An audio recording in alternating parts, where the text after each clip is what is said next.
I think, too, with Pascual Perez pitching against a terrific pitcher like Atlee Hammaker, Joe Torre is putting in a very good defensive team tonight. Randy Johnson will play third base.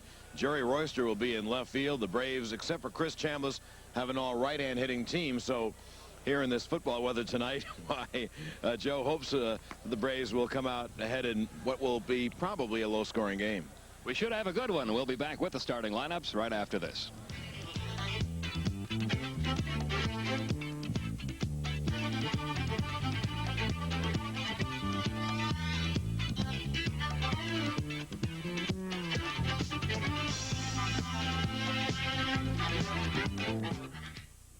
You're heading where it's fresh and green to see a world you've never seen. There are new friends to make, there are new things to do, and there's something big waiting for you, for you.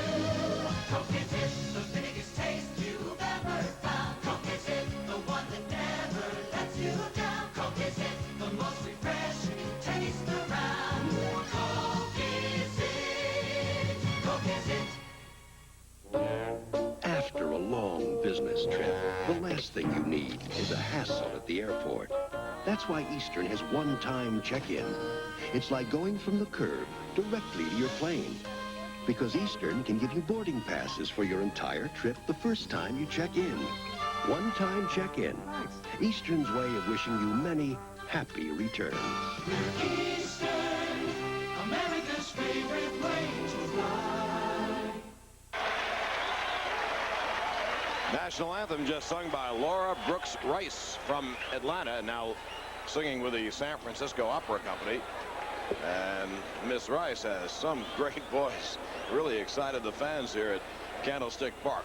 Well, let's check the lineups for tonight's game. First of all, for the Braves, a very different lineup put forth by manager Joe Torre. Rafael Ramirez leads off at shortstop. Then Jerry Royster bats second in left field. Chris Chambliss is the first baseman hitting third. Dale Murphy in center field batting fourth. Terry Harper bats fifth in right field tonight. And then making his first start of the year, Randy Johnson at third base batting sixth. Glenn Hubbard is the second baseman hitting seventh. Bruce Benedict will be behind the plate hitting eighth, and pitching will be the Braves' top starter, Pascual Perez. He's 8-1 and has a glittering ERA of 2.80. He's won his last three, all very low-scoring games. For the Giants, they'll line up this way. Johnny LeMaster leads off at shortstop. Then Tom O'Malley bats second at third base. Probably the hottest hitter in the National League, Darrell Evans, will hit third at first base. Then Jack Clark in right field, batting fourth. Max Venable hitting fifth in center field. Jeff Leonard returns to the lineup after sitting out the series in Atlanta with a groin pull. Leonard will be in left field, and he'll hit sixth. Milt May behind the plate batting seventh. Brad Wellman, the second baseman, batting eighth. And the Giants' top starting pitcher, left-hander Atlee Hammaker, on the mound. He's 7-3 and has a phenomenal earned run average of only 1.71. Umpiring behind the home plate tonight will be Lanny Harris. The first base umpire will be Big Lee Wire. Second base, Dutch Renner. And over at third, Ed Montague. And this telecast, authorized under broadcasting rights granted by the Atlanta Braves and intended solely for the entertainment of our audience. Any publication, rebroadcast, retransmission, or other use of the pictures, descriptions, or accounts of this game in whole or in part without the express written consent of the Atlanta Braves and the Turner Broadcasting System is prohibited. And the announcers for the event are employed by the Turner Broadcasting System. The Braves lost 2 of 3 in Los Angeles, and they had a scratch to get 2 runs in the 9th inning of Game 2 in order to win that one game. The Braves are looking for a little more run production. And the Braves have made a couple of changes. You might know of them, but if you don't, Mike Jorgensen has joined the team. Ken Smith was sent back to Richmond. Jorgensen joins the team from the New York Mets. He's a left-hand hitting first baseman, outfielder, and he'll be on Joe Torre's bench tonight. Rick Behena was sent down last night to Richmond to pitch regularly. And called up in his place was Ken Daly, who had a record of 9-3 down at Richmond. And Daly is expected to start tomorrow. And Pete Van Wieren will talk more about that as our broadcast continues. Braves now in the second series on this long road trip. and will play here tomorrow afternoon and Sunday afternoon as well. And then the Braves move on to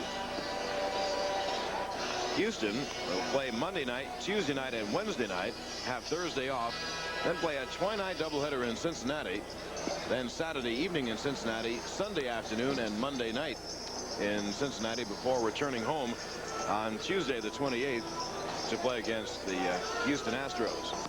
Now currently the Braves are 3.5 games out of first place. Los Angeles has a record of 41-20. Atlanta 38-24. The Braves are 3.5 out. And Atlanta still has the second best record in all of baseball. That won't mean much unless they catch Los Angeles. Atley Hammaker on the mound for the Giants, and leading off for the Braves will be Rafael Ramirez on a cold, blustery night here at Candlestick. And now for the play-by-play, once again, here's Pete Van Wieren. Okay, thank you, John. Rafi batting .287, 1 homer, 13 RBIs. He takes a breaking ball for a strike in the inside corner, 0-1. Atley Hammaker making his 13th start. He has 4 complete games, a 7-3 record, a 1.71 earned run average. That's the best ERA among regular pitchers in the National League. Count even now, 1 ball, 1 strike. Hammaker in 89 1/3 innings has given up only 70 hits, only 17 earned runs, only 2 homers. He has walked 14. That's another low figure. And he has struck out 66. That missed high and away. 2-1 the count. Ramirez will be followed by Jerry Royster and then Chris Chambliss.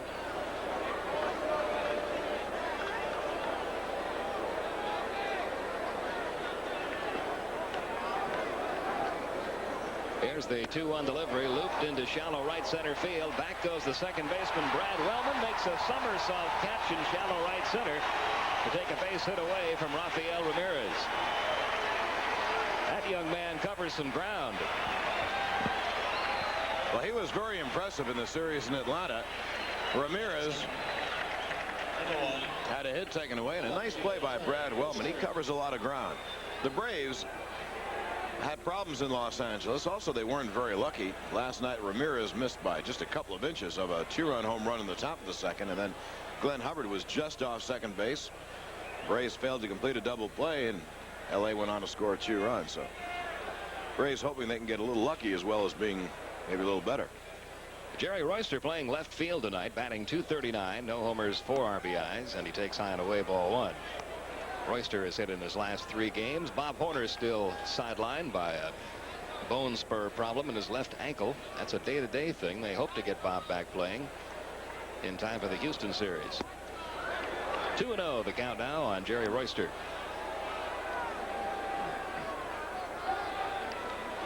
Dodgers play at home tonight against Cincinnati. Mario Soto against Bob Welch. We'll keep you posted on how that game's doing.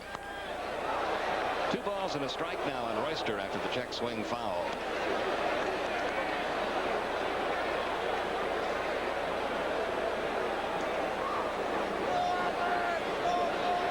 .335 down the lines here at Candlestick. 400 feet to straightaway center. .365 to the power alleys. The ball carries well to left and to left center. Does not carry so well to right field or right center, unless the wind blows out that way, and it's not at the moment. Fly ball right field. That ball carrying pretty well, but Jack Clark's going to get to it just shy of the warning track for out number 2. Royster hit it hard, but Clark got to it. 2 outs in the top of the first. Chris Chambliss will step in. Number 10, at first baseman, Chris Chambliss. Chambliss batting .267, 7 homers, 31 RBIs. A left-hand batter against the left-hander Atley Hammaker. Throughout much of this season, Joe Torre's been platooning Chris Chambliss and Bob Watson at first base, but Chris is swinging such a hot bat at the moment. 4 hits in his last 5 official trips. Joe just wants to keep him in there for the time being. He takes a strike, 0-1.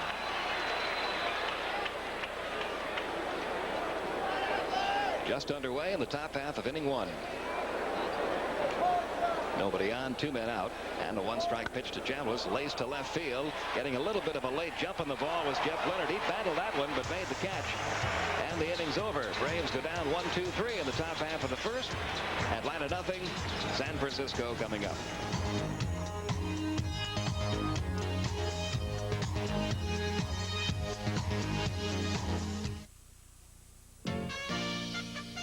Introducing the new front-wheel drive Toyota Camry. It does not have a fireplace, but it does have living room, elbow room, headroom, tow room, family room. For families who are a size above average, for families who like to spread out. There's lots of feet for your feet, lots of living room for anyone, and a tough new engine with quick pickup and great mileage. The new Toyota Camry, not just the family car, the family Camry. Oh, what a feeling, Camry. Toyota. This Bud's for everyone who answers the call when someone needs help.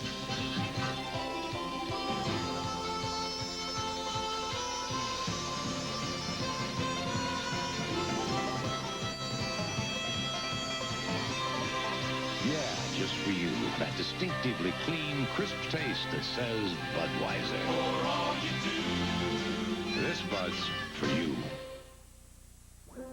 Cary Grant is a sitting duck for the charms of Leslie Caron. Father Goose, Sunday morning on Superstation WTBS. Bottom half of the first inning, Pascual Perez making his 13th start of the year for Atlanta. He's 8-1 with a 2.80 ERA. He's allowed 25 earned runs and 70 hits and 80 in the third innings, 18 walks, 50 strikeouts. Having a very similar year to the year Atlee Hammaker is having. Got a good innings pitched and hits ratio, has not walked many. He's pitched 2 complete games. He has 1 win against the Giants this year, 2-2 against them lifetime. Shortstop Johnny LeMaster leads it off for the Giants. He's having a good year. 284, 3 homers, 18 RBIs. Carries a 5-game hitting streak into tonight's game.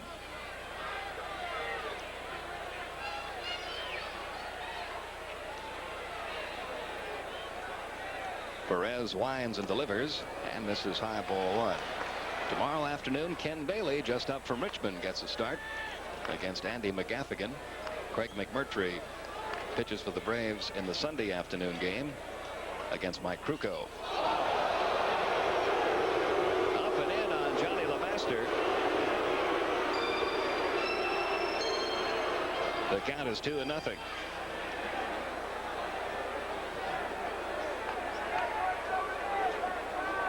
Perez threw a fastball, and it was up and in, but it wasn't head high. It was a brushback without question. He knocked him off the plate.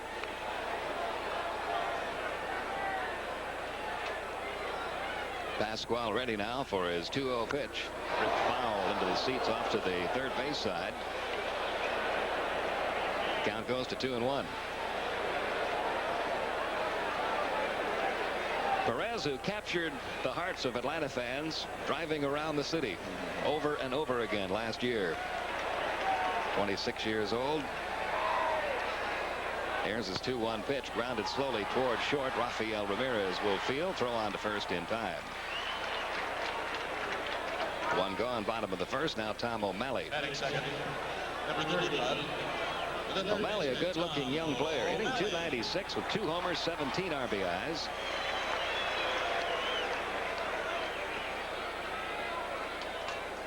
He is only 22 years old. He's hit safely in 5 straight games.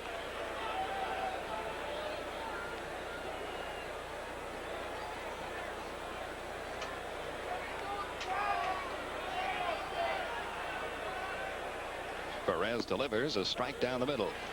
This is game number 5 in the season series between Atlanta and San Francisco. Back in Atlanta last weekend, the 4-game series was split.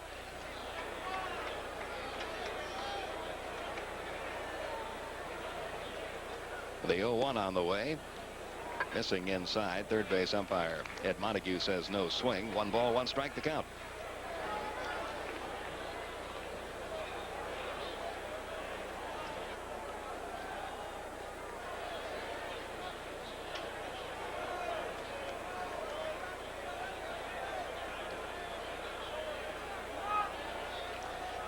Here comes the 1-1 offering.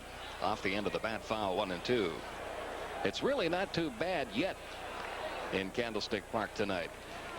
A little bit on the cool side, but the wind not blowing that much at the moment.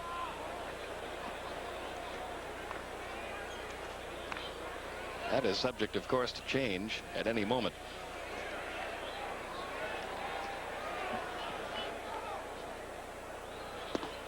Got Got him with a fastball in the outside corner. Tom O'Malley becomes the first strikeout victim of Perez. Out number 2 in the bottom half of the first.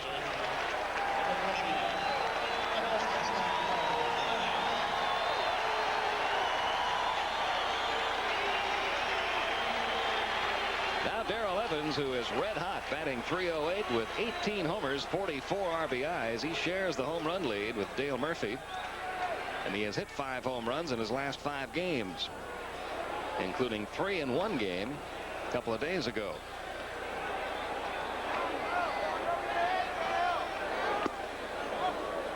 A ball and no strikes, the count on Darrell.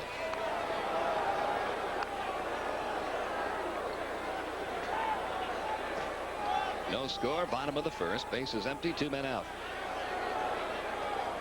And the 1-0 pitch is hit high in the air to shallow center field. Murphy and Ramirez both going after it. And Rafael Ramirez, the shortstop, makes a fine running catch in shallow center to end the inning.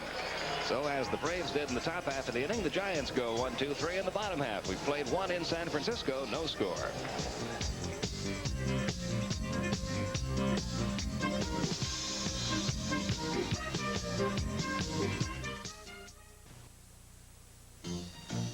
It's not just a race. It's a game. If they think I'm tired, maybe they'll make their move. Bring out your best. Then I'll make mine. Bring out your best. Budweiser Light. Bring out your best. Budweiser Light. The best. You found it in yourself, and now you found it in the beer you drink. Yankee Willie Randolph, he does it all. Pro photographer Fred Conrad, he catches it all with his Canon AE1 program. So advanced to capture Willie's sheer grace at second base. So much camera to follow Willie all the way home.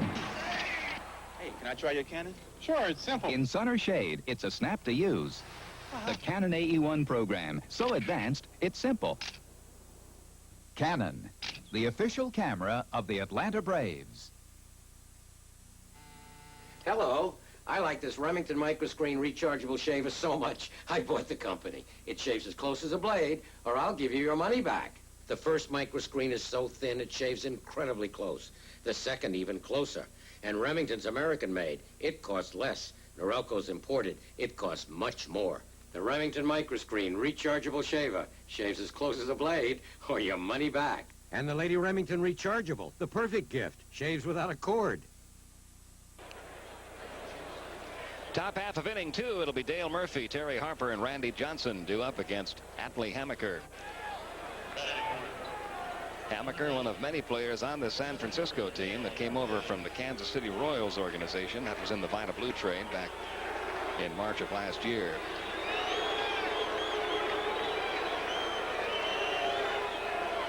Dale Murphy hitting .322, 18 homers, 53 RBIs, had an 8-game hitting streak stopped last night by Alejandro Pena. And he takes a strike in the outside corner, 0-1. Atlee Hammaker is the son of a military man, so he has got a lot of different places he can call home. He was born in Carmel, California, graduated from high school in Alexandria, Virginia. Now lives up in Tennessee. Attended East Tennessee State University on a basketball scholarship.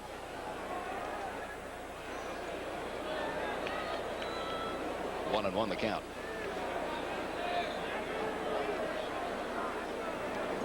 Here comes the 1-1 pitch. The curve is grounded towards short. Lemaster fields it cleanly on to first in time. So Hammaker is retired 4 in a row. 1 gone in the top of the second. Terry Harper will step in. Harper batting .267, 3 homers, 18 RBIs. Number 19, the right fielder, Terry Harper.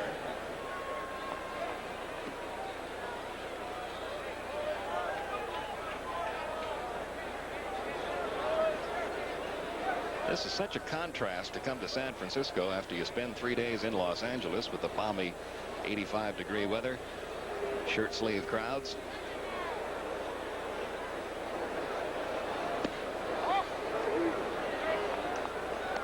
One ball, no strikes, the count on Harper. Well, it was pretty in the city today, certainly. A little windy, but out here on the point.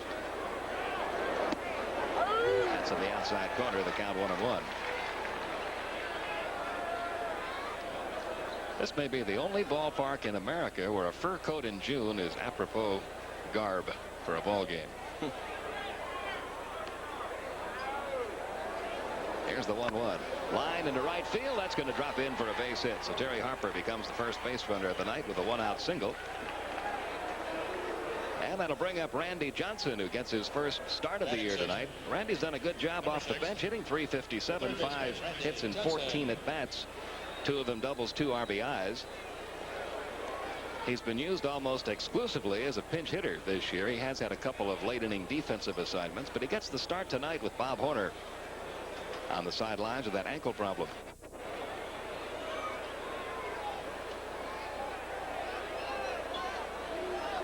Randy drove in Atlanta's only run last night with a single. Takes a strike in the outside corner, 0-1. Well, you know, Randy wants to produce. Everybody wants to start, and he's really pretty excited tonight about getting his first chance to start after so many games. Harper, the runner at first, 1 man out. And the 1-strike pitch on the way. He's bunting down the third base side. Good bunt. Hammaker bobbles the ball. Everybody's going to be safe. We'll wait for the official score to rule on that. I don't know whether Hammaker would have had a play or not if he fielded that ball cleanly. He might have had a play, Pete, but he would have had to make a great pickup and throw. And if I was scoring it, I would call it a base hit. Hammaker booted it there, but that would have been a terrific play. Well, I'm not scoring the game, and they gave Hammaker an error. So Randy Johnson reaching on the error by the pitcher. Runners now first and second with 1 out for Glenn Hubbard. Up at .271, 3 homers, 23 RBIs. He's been in a bit of a slump. Only 3 hits in his last 26 at bats. His average has fallen from over the 300 mark to its current .271.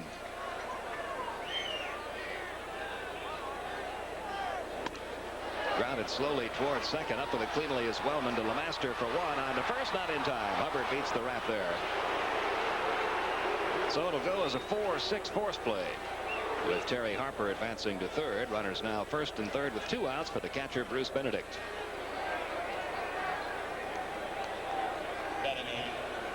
Benedict batting .297, 1 home run, 16 RBIs. This is a ballpark that Bruce Benedict has fared very well in his career. He has hit 11 home runs in his major league career, and 4 of them have been here at Candlestick. And now we'll see how the Giants play it. If you're a Braves fan, you want to see them pitch to Benedict, because even though Bruce has been in a slump, a base hit means a run, and you have a top-notch pitcher in Perez. Bruce in one of those very aggravating type of slumps. He's won for his last 21, but he's hit the ball very hard all during that time, just right at people. And he takes a strike.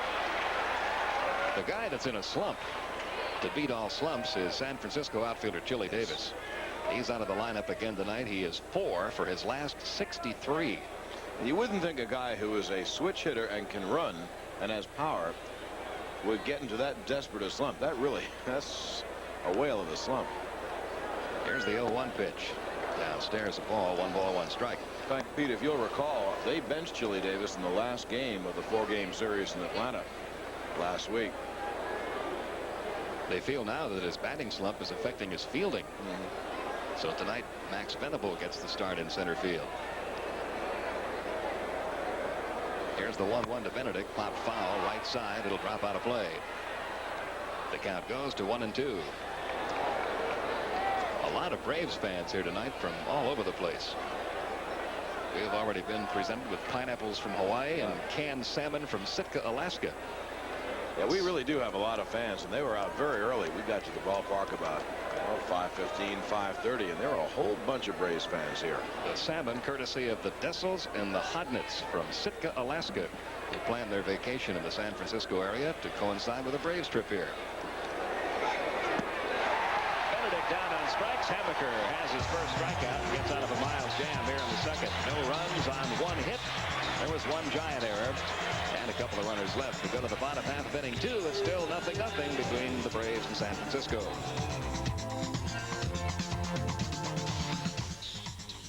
Racing engines run hot. STP oil treatment fights the effects of heat in racing cars. Your car runs hot, too. In everyday driving, heat weakens your oil's vital protective properties. That's motor oil breakdown. STP fights motor oil breakdown. STP strengthens your oil, putting extra lubricants and anti-wear agents to work just where they're needed. Whenever you change or add oil, get STP oil treatment and fight motor oil breakdown. 7th career Grand Slam. Have you ever wondered where the baseball announcers get all their facts and figures? Well, here are the new 1983 American and National League fact books. These are the official media guides published by the leagues and sent out to the announcers and sports writers. Now, here's the exciting news. These deluxe spiral-bound editions are now available to you at home. Did you know that Pete Rose has over 1,000 hits more than any active player? Or how about the Yankees having a winning record against every team except the Orioles? Or did you know that a player can be considered a rookie even though he's batted 130 times the previous season? The leagues made sure it's all here. Here's how to order your baseball fact books, the same media guides used by the sportscasters. For quick delivery, call toll-free 1-800-257-1234. Each book is only $9.95, and if you order the set, you save $1. Avoid COD charges by using your Visa or MasterCard, or send check or money order. 1-800-257-1234. Call now.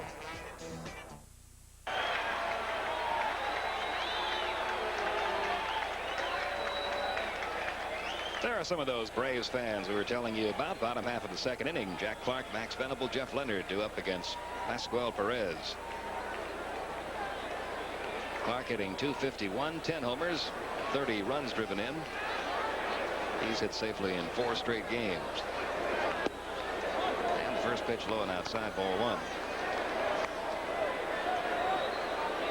0-0 game. Bottom half of inning 2. The 1-0 on the way is popped up high in the air left side. Third baseman Randy Johnson in foul territory. The wind bringing it back a little bit, but it's still a foul ball and caught by Johnson for the out.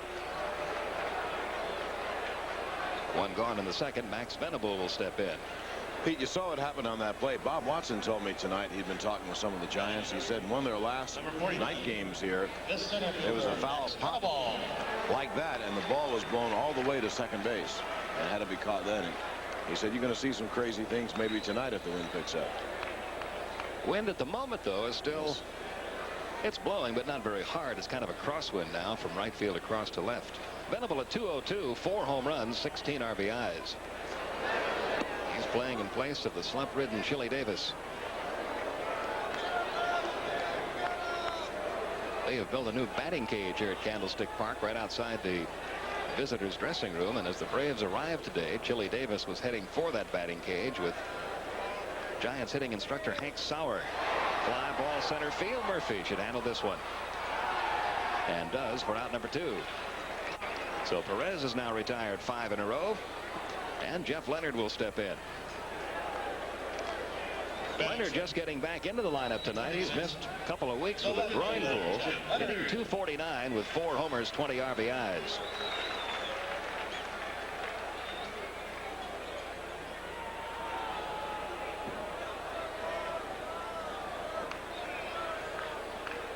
Perez going for his 9th win of the season in tonight's game. Dave Dravecky of San Diego, the only pitcher in the National League who has won 9 so far this year. And there's a strike in the outside corner.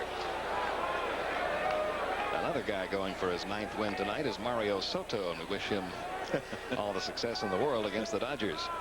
You know, we've kidded about all the great averages in Albuquerque over the years, compiled by the young Dodgers. First this pitch. 0-2. Jeff Leonard, of course, came up in the Dodger organization, and in his last year in Albuquerque before being traded to Houston, he hit .365. And he had 11 homers, 93 RBIs, and 36 stolen bases. Then he hit very well for Houston for 1 year and really has never approached it. He hit, I think, about .290 for Houston in his best year. A 0-2 pitch on the way from Pascual Perez to Jeff Leonard. And it misses low and away. 1-2.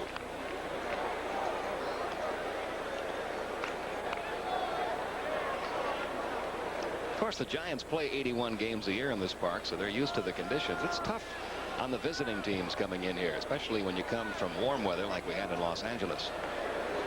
The 1-2 pitch got him with a beautiful changeup. Pascual Perez records his second strikeout and records his second straight 1-2-3 inning. We've completed 2 at Candlestick. It's still the Braves nothing and the Giants nothing.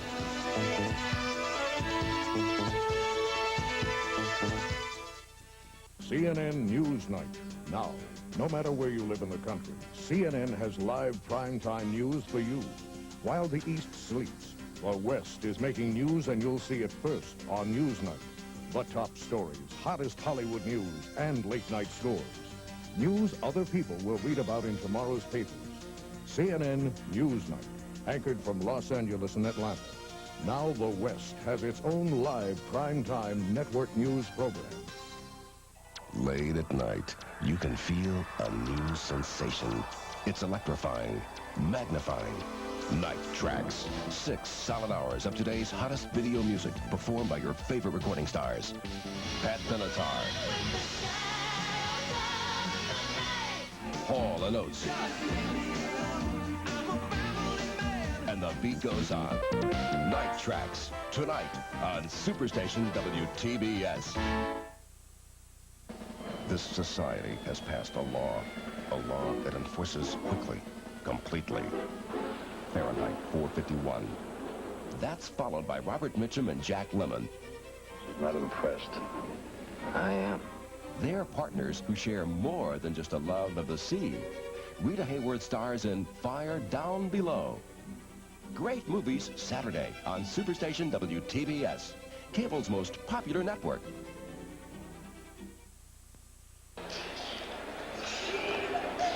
The overnight hits are yours on WTBS. For the best in video, music, entertainment, turn to Night Tracks all night long.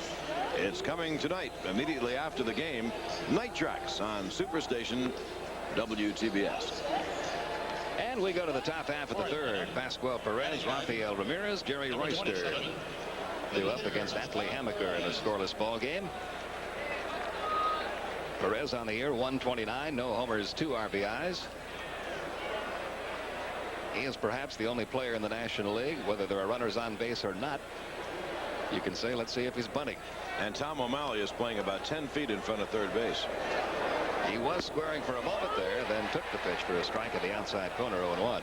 You know, Frank really likes to bunt. He's a good bunter, and he runs very well. Yes, he does. Frank Robinson pitched to Benedict with first and third 2 out. They got him. Now they have the pitcher lead off the inning. That's the other side. That curveball missed, and the count even, 1-1. Hammaker with a good fastball, a good curveball.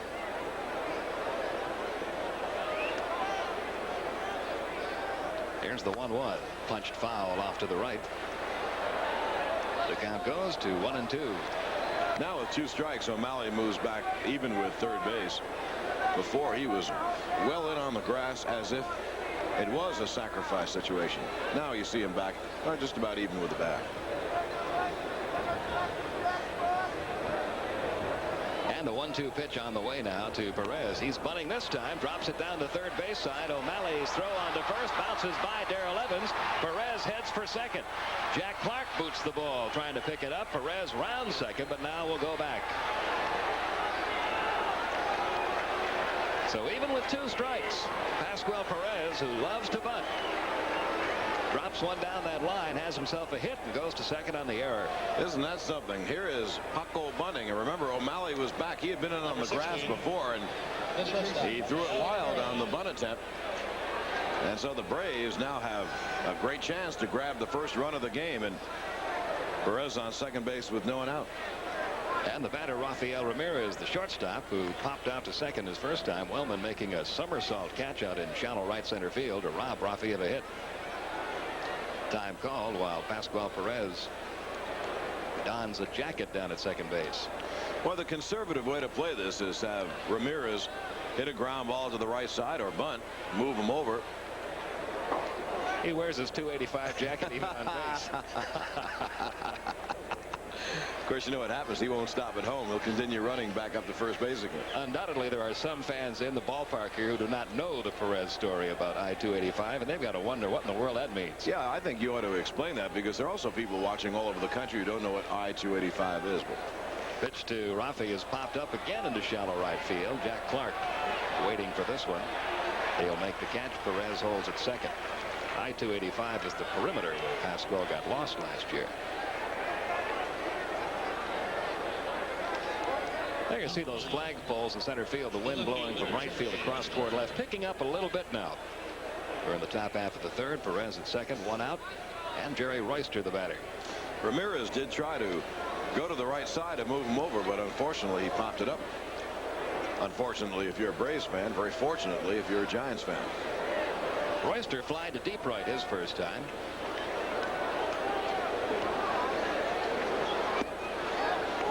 One ball, no strikes. For those who don't know what perimeter is, that's a beltway or expressway. Anyway, it's circular. It goes all the way around Atlanta, and Pascual just did not know where to get off. He went around it a few times. 3 times. 3 times? All right. Down low 2-0. Well, I'll tell you this is my second year in Atlanta. I've made a few wrong turns myself. The Atlanta roads are under construction all the time, and there are a lot of cars on them. It's easy to do. Yes. 2-0 the count on Royster. Bouncing ball up the middle. Second baseman Wellman, nice play to his right, throws on to first in time. Perez advances to third. So once again the Braves have moved a runner over to third. They had runners first and third in the second inning. Couldn't get the run in.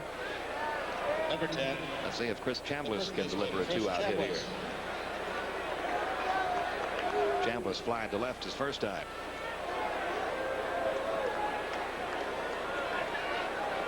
While understanding the situation, Chris not really happy about being platoon, so he's got to be elated to be in the lineup tonight against a left-hander. Chris feels he hits lefties as well as he hits right-handers. The curve is taken low, ball 1.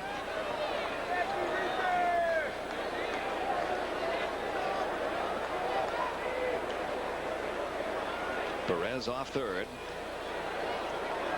And the 1-0. Didn't get the curveball. Got a good idea there just how much that Atlee Hammaker curveball breaks. 1-1 the count.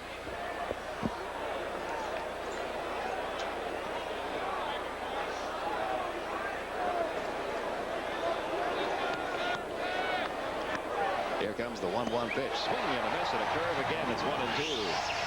Chambliss seeing a steady diet of Hammaker curves here in the third.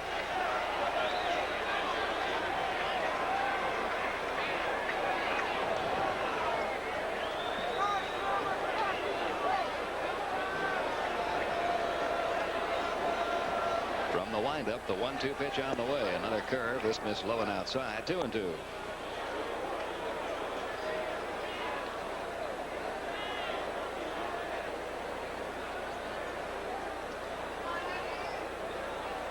The on-deck hitter, Dale Murphy.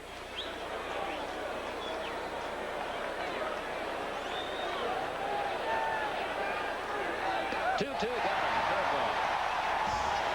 Hammaker threw Chambliss nothing but curveballs. Records his second strikeout. And once again ends the inning with a runner stranded at third. No runs, 1 hit, 1 error, 1 left. We've gone 2.5 and we're still scoreless. Braves nothing, Giants nothing.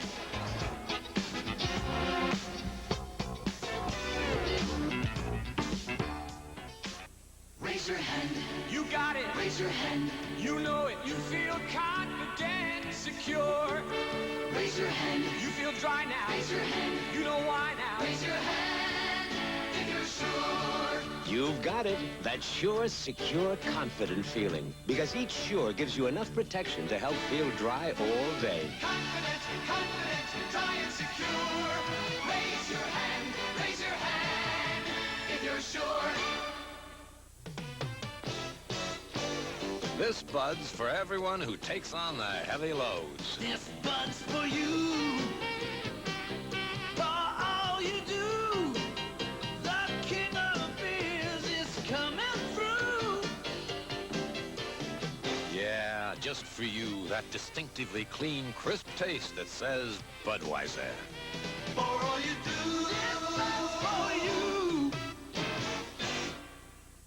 Saturday, blast off with the Challenger.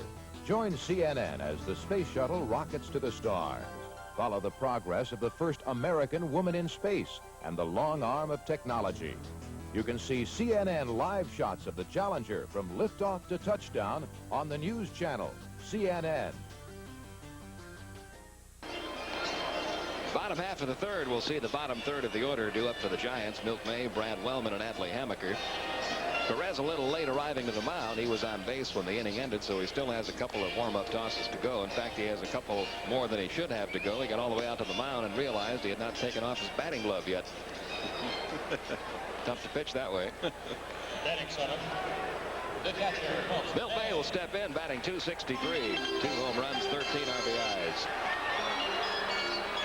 He has the reputation of being a first ball fastball hitter. So let's see how the Braves pitch him here.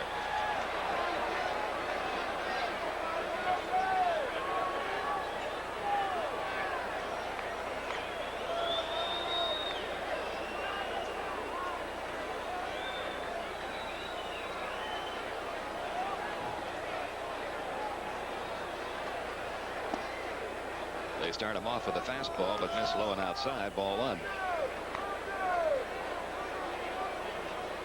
No score. Bottom half of inning 3.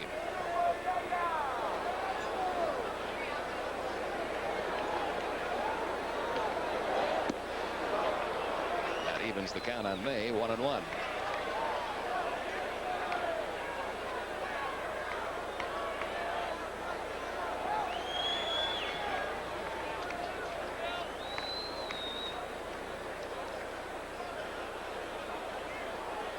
Now the 1-1 on the way. Pop foul right back this way.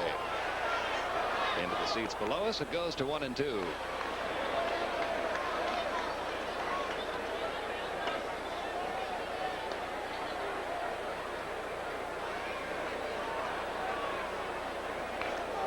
Perez acquired, of course, from Pittsburgh last year for Larry McWilliams. And he's a good one.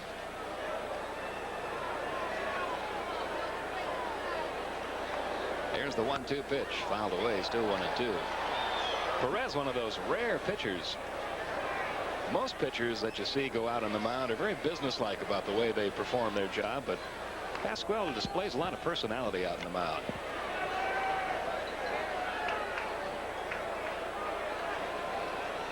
He has become a real favorite of the Atlanta fans. Here's the 1-2 pitch. Slap fouled again. It stays 1-2. Gibson, Joe Torre, Bob Watson.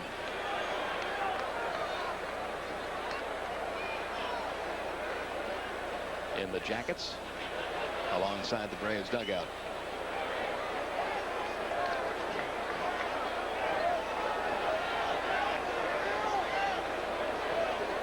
Again the 1-2. This missed high and inside. 2-2 the count.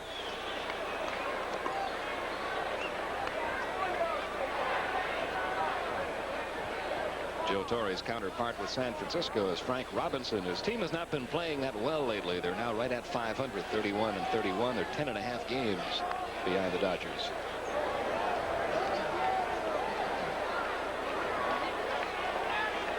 Two and two, the count on Milt May. Grounded to the right side. Nice backhand play by Chambliss to Perez, who can't hang on to the throw at first. And May will be safe there. That'll probably go as an error on the pitcher, Pasquale Perez. And the Braves have had this happen to them far too often of late. It happened to Perez. That was back home on the last homestand. Chambliss, a good feed, and Perez dropped it as he was looking for the bag. Oddly enough, Milt May does not run very well, and Perez could have caught the ball breadbasket style and then just trotted over to first base. He could have stopped running, as a matter of fact, and caught it. The error will be on the pitcher, Pasquale Perez. May becomes the runner at first. Brad Wellman will be the batter. Wellman, another youngster out of the Kansas City Royals organization, hitting .250 with a homer and 4 RBIs, and he may just be the guy that's going to solve the Giants' second base problem. They started the year with Dwayne Kuiper at second. Of course, Joe Morgan left the ball club, signed with the Phillies this year. But Kuiper is on the disabled list and will be probably until after the All-Star break. Wellman is doing a fine job filling in.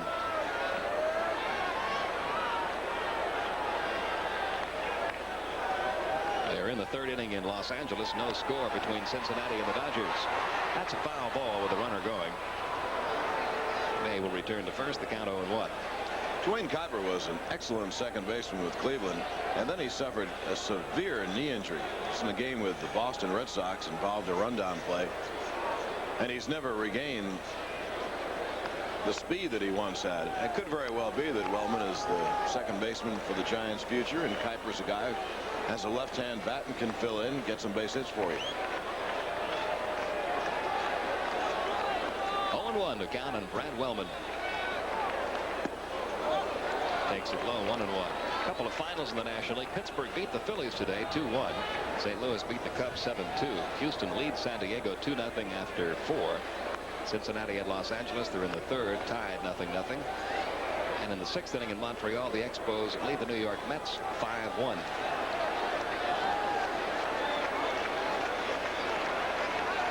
Now the 1-1. Low again, 2-1. American League, California shut out Toronto 3-0. Boston beat Baltimore 5-3. Detroit over Cleveland 11-4. The Yankees beat Milwaukee 7-2. Kansas City topped Seattle 3-1. Oakland at Chicago tied 3-3 as they go to the 9th.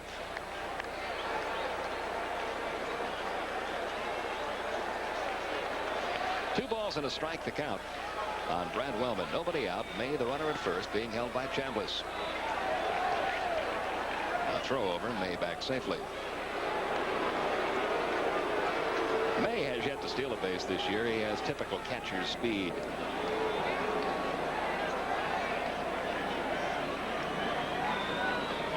He's going, and the pitch is right in the right field for a base hit. May will stop at second base as Harper is up with the ball quickly and gets it back to the infield. There is the first San Francisco hit of the game. A line drive single to right by Wellman puts runners at first and second with nobody out for the pitcher, Atlee Hammaker.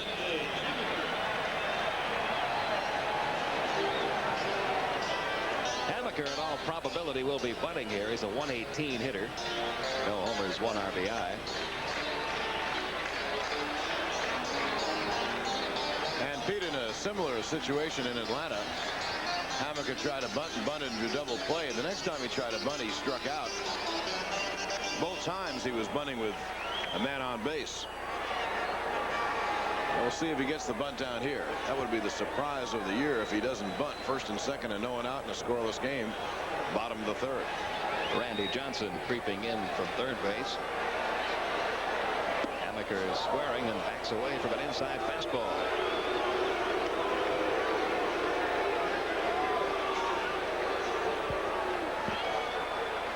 No runs, 2 hits, 1 error for Atlanta. No runs, 1 hit, 2 errors for the Giants. All these meetings that you see take place on the mound now are to let Pascual Perez know exactly what the coverage is going to be. A lot of different ways you can play this. You can either have the third baseman stay back and cover the bag at third. That will not be the case this time, as Randy Johnson is coming way in at third base, and that means the shortstop Ramirez will be responsible for covering third. The bunt is foul and the count 1-1. At that time, they had Randy Johnson from third base running home to cover the bunt. Chambliss had to stay back at first because Glenn Hubbard is trying to hold the runner on at second base. Ramirez, the shortstop, is going over to third. And if you wonder, well, is there a drawback? Looks like a great way to get a force play at third. Well, there is one drawback. If the batter swings away and hits a ground ball anywhere up the middle, you have a base hit. There is no shortstop and there is no second baseman. 1-1 the count. Looks like the Braves are going to cover again with Johnson charging and Ramirez covering third. The pitch to Hammaker. He gets the bunt down the first base side. Perez will field. Flip to Chambliss in time. The runners advance. So Hammaker gets the job done this time with a 1-3 sacrifice. Wellman moves to second. Milt May moves to third. And with 1 out, the batter will be Johnny LeMaster, who grounded out to short his first time. Well, when you're having problems, small things really hurt. The Braves would have had a run if Ramirez had been able to move Perez over to third base, and Royster's ground ball would have scored a run. And the Giants would have had almost no rally at all if Perez had simply caught Chambliss' toss on the opening play of the inning.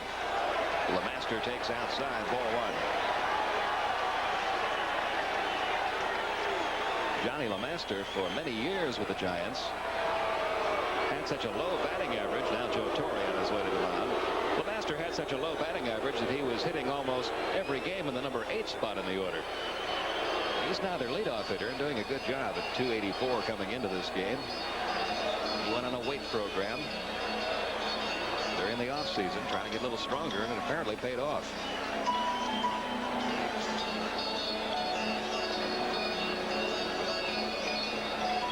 The meeting over, Torre back to the Atlanta dugout.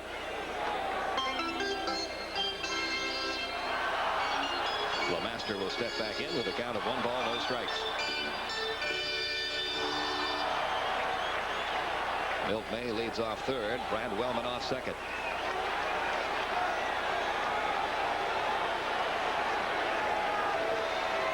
And the 1-0 pitch is fouled away. 1-1. Johnny LeMaster still wearing that ankle guard. He was wearing that in Atlanta. Obviously, he's been fouling some off that foot. Bruce Benedict's been wearing a similar piece of equipment for Atlanta.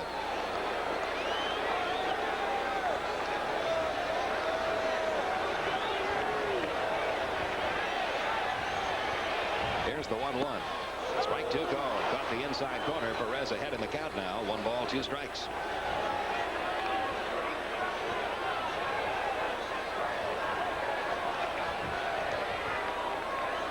We've got the All-Star game coming up on the 6th of July, and Perez and Hamaker, the 2 starting pitchers in tonight's game, may very well be a part of that All-Star pitching staff. Perez with the best won-loss percentage in the league. Hamaker with the best earned run average in the league among the starters. They've got the credentials.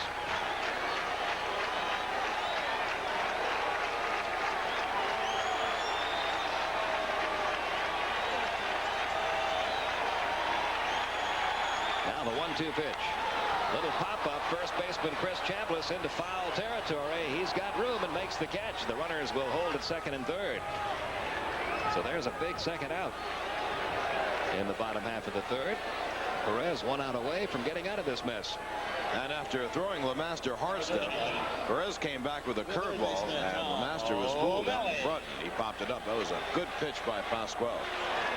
Now Tom O'Malley, who looked at a third strike his first time up.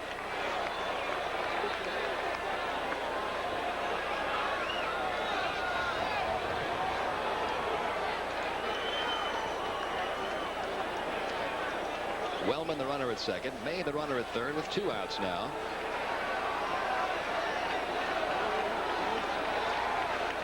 Perez delivers.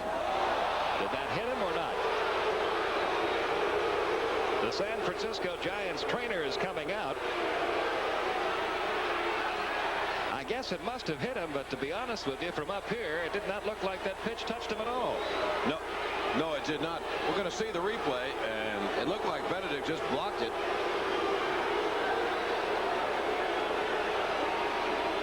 Oh, it did hit him. It hit him on the foot, right on the bone, on the side of the foot. So Tom O'Malley having that left foot examined.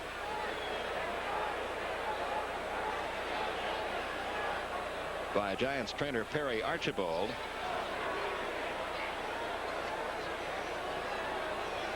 And we'll see if he'll be able to stay in the game or not. He's getting back to his feet now, testing the left foot.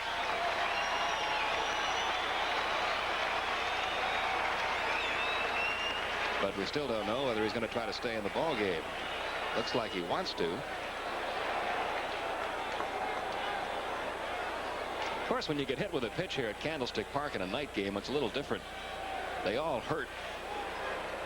But it's so cold in this ballpark, it just smarts a little more when you get struck by a pitch here. And it is getting cold in this ballpark. Well, O'Malley's going to be okay. That's good. And now Pascual Perez has the bases loaded, 2 out, and he faces the hottest hitter this side of Dale Murphy, Darrell Evans. Evans popped out to short his first time up. He has really become a popular player at Candlestick Park this year. Look at the crowd reaction as Evans steps in. 18 homers, 44 RBIs. In fact, one of the complaints Frank Robinson has about his ball club at the moment is he says the only games we've been winning are the games that Darrell Evans is hitting home runs in. If he doesn't hit a homer, we don't win. We need some help from some other people. But he'll take some help from Evans right here if he can get it. Bases loaded, 2 outs.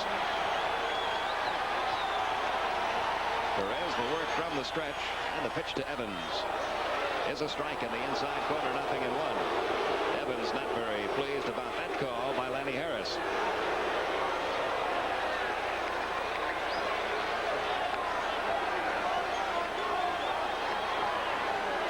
It was a breaking ball.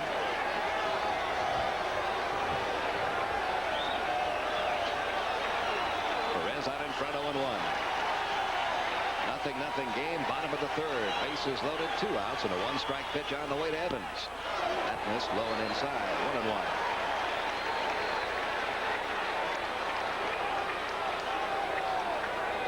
O'Malley at first, Wellman at second, May at third.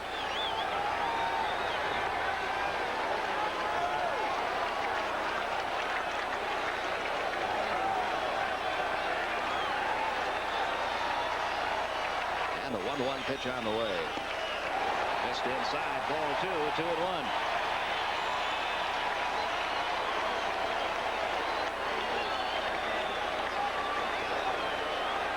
Well, here comes a great hitter's pitch. 2 balls, 1 strike, and the base is loaded. And you know that Pascual needs to get this pitch over the plate.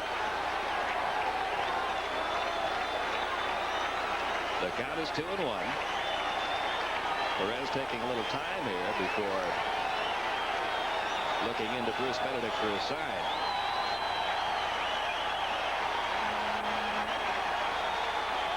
Now he steps off the rubber.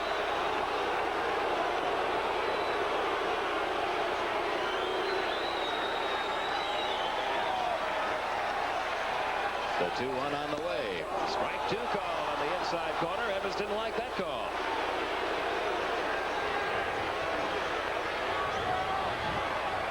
Well, Perez took something off this pitch. Let's see if it has the plate. It does have the plate, and it's above the knees. That's just a dandy pitch by Perez. Gets that changeup really right at the hands on the inside corner. That had a lot of the inside corner, too. That wasn't just painted on the black. 2-2 now on Darrell Evans. The runners lead from first, second, and third. And the 2-2 pitch gets away from Benedict. Breaking from third is Milt May. He will score. It's 1-0 San Francisco.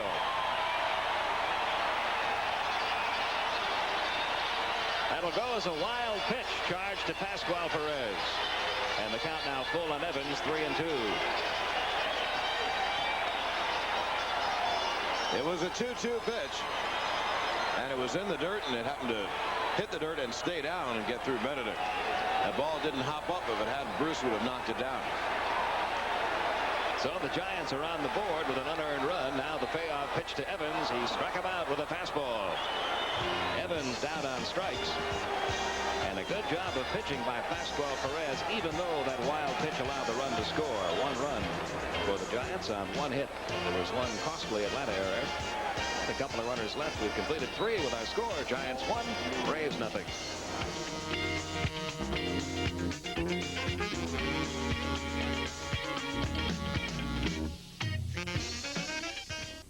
Covering Jerry Pate is a super opportunity for a photographer. If I win this tournament, I'm going to make you famous. I counted on my Canon AE-1 program with all the features a pro wants to capture all the sides of Pate's game.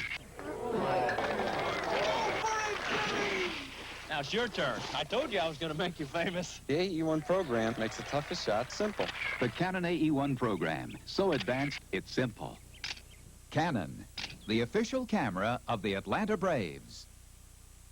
Hi, I'm Jimmy Gurney. That's my father Dan out there. He thinks the best way you can have fun is take a Toyota Celica, paint it funny, and drive around the track as fast as you can.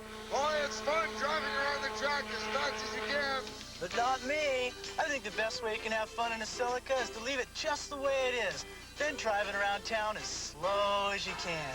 Hi, Jimmy! Wow. Oh, what a feeling, Toyota. The biggest game is on today. The whole town's got a part to play, but the hard work you do makes a kid's dream come true. And there's something big waiting for you, for you. Coke is it, the biggest taste you've ever found. Coke is it, the one that never lets you down. Coke is it, the most refreshing taste around. Coke is it, Coke is it. We have played 3 innings here at Candlestick Park. For the Giants, 1 run, 1 hit, 2 errors. For the Braves, no runs, 2 hits, and 1 error. Top half of the 4th inning, we'll see Dale Murphy, Terry Harper, and Randy Johnson due up for Atlanta against Atlee Hammaker. And to tell you all about it, here's John Sterling. Okay, Pete, 1-0 Giants. Perez really pitched very well out of the jam without the wild pitch on the 2-2 count. Could have been out without a run. Joel Youngblood, I believe, has gone in to play third base now. He's just trotted on the field, so O'Malley cannot go any longer after being hit by the Perez pitch. And Joel Youngblood goes in. There you see him. The ex-Met and Expo. He goes in to play third base now.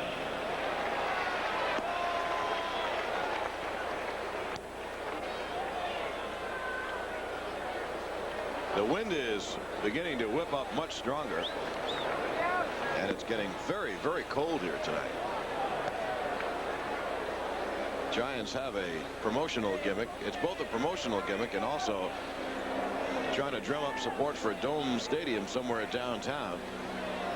If you have a ticket stub, if you pay to see a game and you stay around to the end of an extra innings night game, you are awarded the Croix de Candlestick. And we just had that message up on the board. People come out here dressed the way people normally dress for football games in November and December. Indeed, it's a lot warmer here in October and November than it is in the summertime. Dale Murphy leads off the 4th inning for the Braves. Braves threatened, did not score last inning against Hammaker, who has an ERA of 1.71. Pitch is accidentally hit up the middle. Wellman fires to first base in time.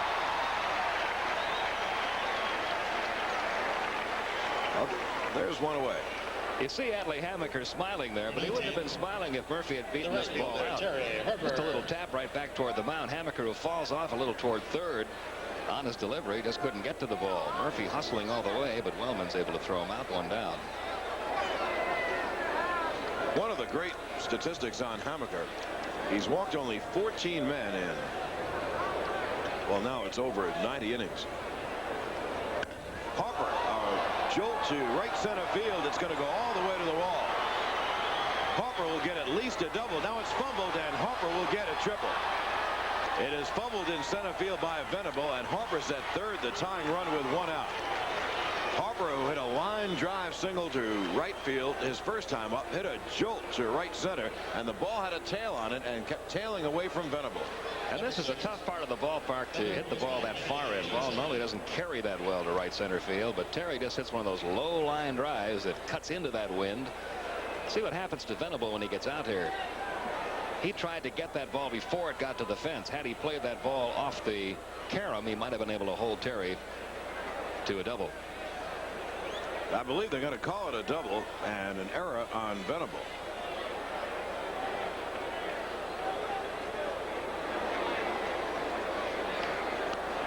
Man on third, tying run here. The curveball is over to Randy Johnson, strike 1. I believe that's how they're scoring.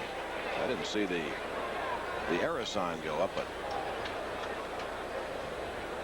I'll give you the scoring a bit later on. We get it officially. They've only posted the hit, so it might be a triple all the way.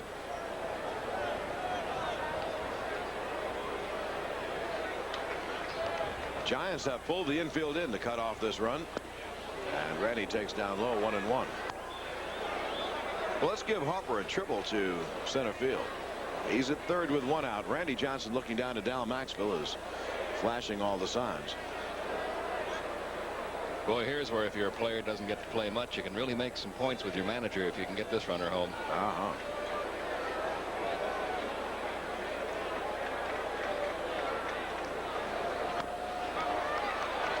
Foul held to the plate 1-2. Randy reached on an error his first time up. That was the bunt. They might have given him a hit on that. The next error was a throwing error made by O'Malley. Those are the two giant errors, and they haven't posted another one, so I guess Harper does have a triple, even though Venable did kick it around in center field. 1-0 San Francisco, top of the fourth. One out, the tying run at third.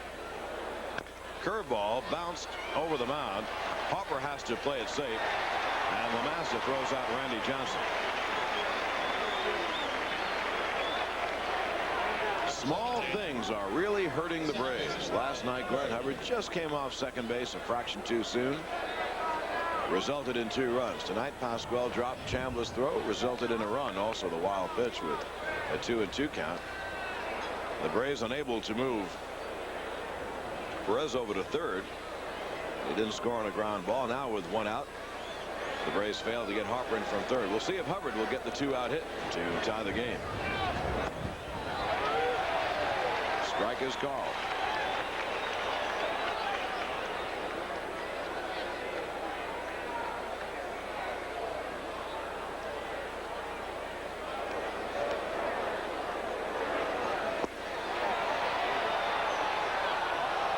They asked for help to first base umpire Lee Wire, and he says Hubbard did not go, so the count's 1-1.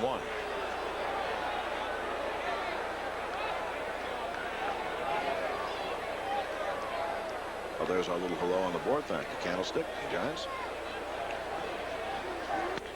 1-1 is hit wide. Great stop, but there won't be a play at all, and it's an RBI single for Glenn Hubbard. There's a great stop by Darrell Evans, and Hammaker violated the cardinal rule of pitches. When it's hit to the right side, break for first base, and Pete Evans made a great play, and he had no one to throw to.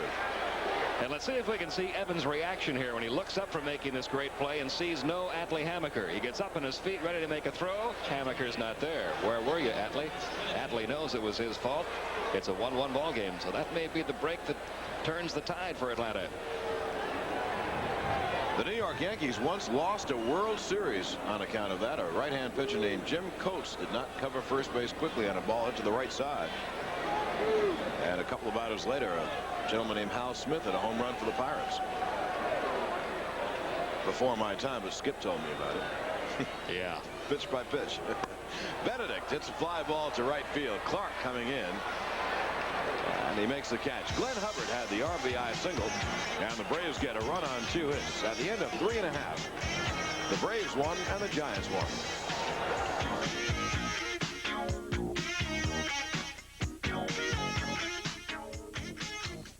Imagine winning the World Series 4 years in a row, or the Super Bowl. It's pretty tough to do. Well, Eastern's won a championship 4 straight times. The airline championship. For the 4th year in a row, we've flown more passengers than any other airline in the free world. More than United, American, or TWA. That's earning your wings. So next trip, fly with Eastern and fly with the champ. We're Eastern, America's favorite way to fly. This is Big Red, the Honda ATC built especially for work. With its 3 fat tires, Big Red goes darn near anywhere, like this. With its powerful 4-stroke engine and dual-range transmission, Big Red pulls like this. And with its standard front and rear racks, Big Red totes like this. Maybe so. But you know what I like? It starts like this. He's on a Honda. Monday, put some laughter in your day with the TBS Afternoon Movie when Jerry Lewis runs into trouble wherever he goes in The Family Jewels. Then, on Tuesday morning, Betty Davis and Mary Astor are at war with each other in The Great Lie. And on Tuesday afternoon, Michael Caine is a spy who becomes the target of a sinister double agent in the Ipcris File. The TBS Daytime Movies, only on Superstation WTBS.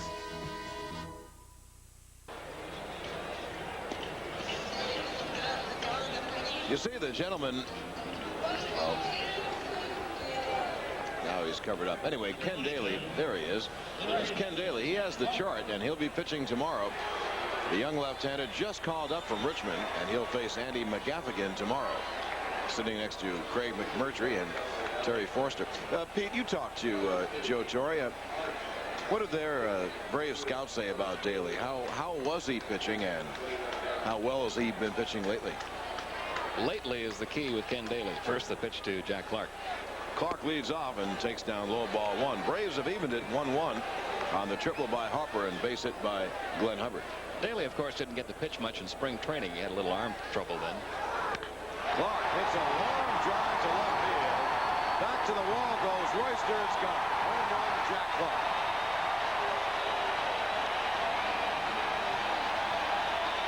And just like that, the Giants lead 2-1. Jack Clark hits number 11 and his 31st RBI over the left field wall.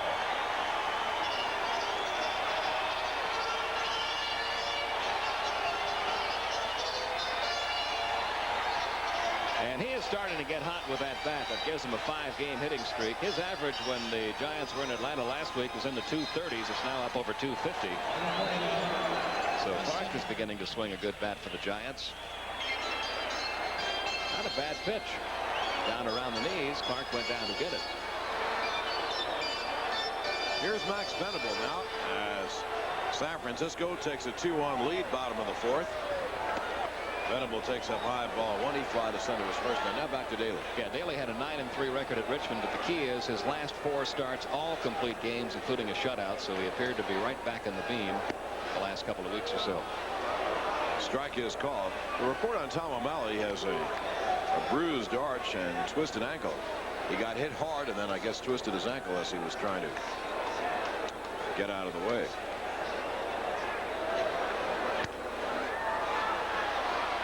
Glenn Hubbard to Chambliss. There's 1 away. Well, the Braves would love to have a left-hand starter like Daly become a regular part of the rotation, then be able to start and bring Pete Falcone in relief. That gives great balance to the pitching staff. I think also Rick Mahena going down to Richmond is good for Rick Mahena. Yeah, that's really not a demotion for Rick, although paper-wise it is. You're going from the major leagues to AAA, but all they want Rick Mahena to do is to pitch in the rotation regularly, and he'll do that at Richmond, but he'll be back. He has a lot of ability. Pitch is fouled off by Jeff Leonard. Mahena throws well, has a good change, and has kind of a bulldog attitude. He really could be a fine young starting pitcher for the Braves soon.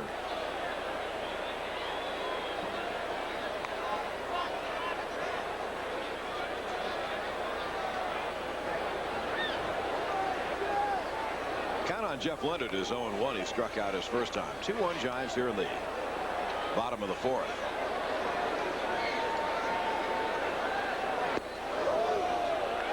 Fastball is inside, ball 1-1-1. No really up to the minute report on Nuxie. Still bothered a bit by the hamstring pull, and I guess the Braves hope that he'll pitch in Houston. They tentatively scheduled him for Tuesday night against the Astros. 1-2 now on Leonard.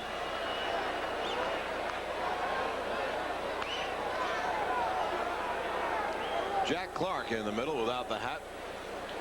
Giants are 8-1 when Clark has homered.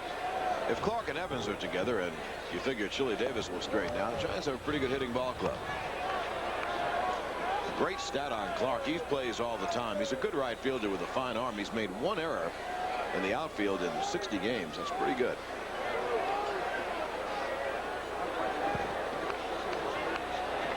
Perez ready for the 2-2 to Leonard. And the fastball is pumped right across. So Leonard a strikeout victim for the 2nd time. That's number 4 on the night for Pascual. Pascual a little upset by that home run by Jack Clark, I'm sure. He had a little extra on that fastball.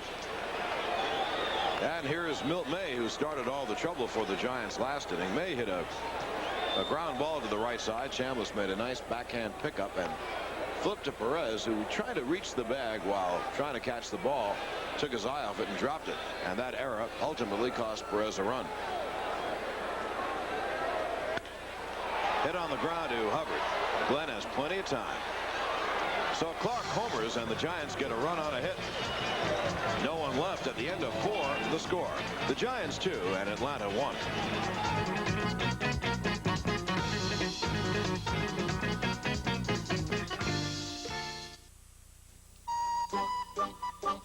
Take a closer look, and you'll see that front-wheel drive isn't the only great thing about this Toyota Tercel. It's just the tip of the iceberg. This Tercel is the lowest-priced Toyota you can buy. It has more room than any subcompact and gives you more mileage than ever before. The new Toyota Tercel, a new standard in front-wheel drive. But that's just the tip of the iceberg.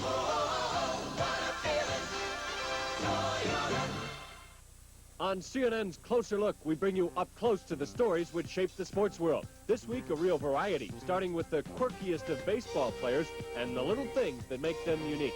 We'll also examine the toughest choice in this year's All-Star ballot, American League third baseman, and then tell you why America's Cup is the event in yachting with its long and prestigious history. And when it comes to racing, we'll look into everything that slides, stomps, or waddles. Join Dennis Dumler at 11:10 Saturday morning on CNN. Cary Grant has one eye on the war and one eye on the ladies. You stepped on my foot. You put it under mine. Mr. Atkins, stop chasing the girls. I'm not chasing them. They're all crooks, and you're the crookiest. And the ladies all have eyes for him. If you're waiting for the big finale, I'm sorry, this is all I do. Leslie Caron, Cary Grant, Father Goose, Sunday on Superstation WTBS.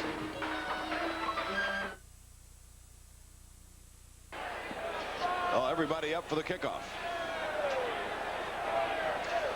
People come ready for the candlestick weather here. Pascual Perez leads off the fifth and bounces it slowly to Hamaker. Hamaker, and there's one away.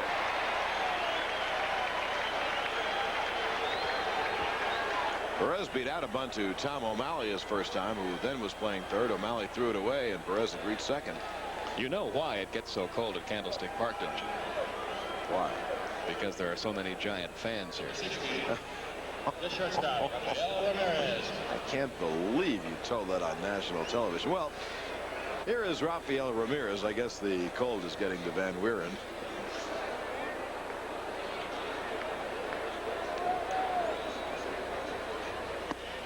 Pitch is up high. You know, when the Dodgers were fighting to get that referendum passed to get those acres of land in Chavez Ravine, the Giants had no trouble at all getting this passed and this park built. Yes, and people still wonder why that happened. There are a lot of theories, many of whom have not been printed. But Ramirez fouls it off 1-1. But anyway, they built it in the wrong area, and then they thought that to keep the football team here, the 49ers, they will double deck the outfield, which they did. It would cut off the wind, and it did not. Now the Giants are trying to get a dome ballpark downtown. 1-2, Ramirez chased after a low Hamaker pitch. Atlee Hamaker has excellent control, not just in walks and strikeouts, and he certainly has great control there, but he keeps the ball low. He has good control of his pitches. He just doesn't throw it down the pipe. Pop foul, the wind taking that to the stands, and Evans will make the catch. And there's two away. Ernie Johnson, the birthday boy, and Skip Carey will be over here on television after this half inning. We'll go over to radio. Number one, the left fielder, Jerry Royster. And with two outs, here's Jerry Royster. Ernie's not having another birthday today, is he? No, it's still so. I was going to say that year went by in a hurry. Our director Tom Smith says he's 38 today. That's right. That's right.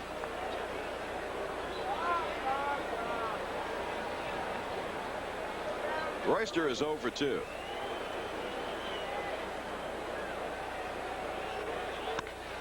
And he hits this one fairly well to right field. Clark is right there. It's a 1-2-3 inning for Hamaker. Nothing across for the Braves at the end of 4.5. The score of the Giants 2 and Atlanta 1.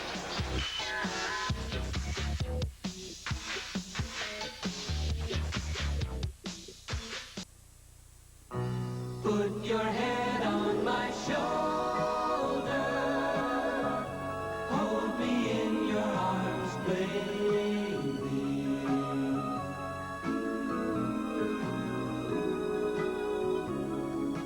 These beautiful moments were made possible by Head & Shoulders, the shampoo for the two of you. Put your head on my shoulder. Thunderbird, from a new school of automotive design that brings new form to the function of driving. A new look, a new aerodynamic shape, which helps stability, handling, integrity on the road. This new school defines the difference between riding behind the wheel and driving. The new school of automotive design is called Thunderbird. Pure Thunderbird. Have you driven a Ford lately? The revolution was a lost cause until a gun-running American ran into trouble. Robert Mitchum in Via Rides. Saturday on Superstation WTBS. Hello again, everybody. Skip Carey, Ernie Johnson with you now as we go to the bottom of the fifth in a 2-1 game with the Giants on top. And the bottom of their order will hit Brad Wellman, then the pitcher Atlee Hammaker, and then the leadoff man Johnny LeMaster. Line score on the game, 2-2-2 for the Giants, 1-4-1 for Atlanta. Wellman leads it off. As you saw from that youngster, it's a bit brisk here in Candlestick. Ernie's got a sweater, a sports coat, and a top coat. I've been here before. Rookie announcers sometimes forget to bring a sweater.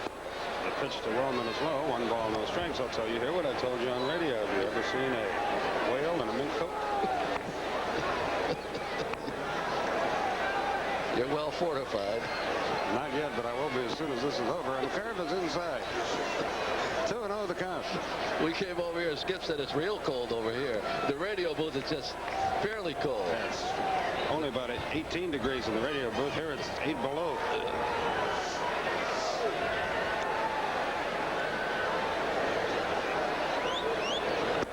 Wellman looks at a slider over the outside edge. It's 2-1. He ripped a single to right his first time. The Dodgers and Reds scoreless after 4 tonight. Mario Soto working against Bob Welch. And the 2-1 to the young second baseman. He hit it right off his thumbs to Randy Johnson, who throws and gets him 1 down. So Wellman is retired, and the pitcher Atlee Hammaker will hit. He sacrificed his first time. Some great Braves fans from back in Atlanta. Dennis and Susan Martin flown all the way out here to root for the Braves tonight. And the Wolfers family from Dunwoody also here.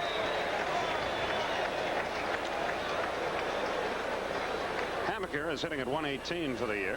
He bats right-handed, which is somewhat unusual for a southpaw pitcher. Breaking ball for a strike. There's some managers that simply will not allow a pitcher to do that because his pitching elbow is exposed to the plate, or rather to the pitcher's mouth. 0-2 the count.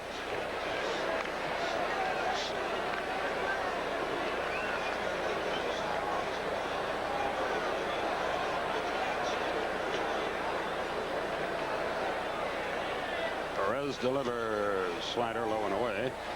A ball and 2 strikes. It's a strange combination. Very seldom see people, baseball players, throw lefty and bat righty. In fact, it's a good trivia question. Try to name about 10 or even 5, and it's hard.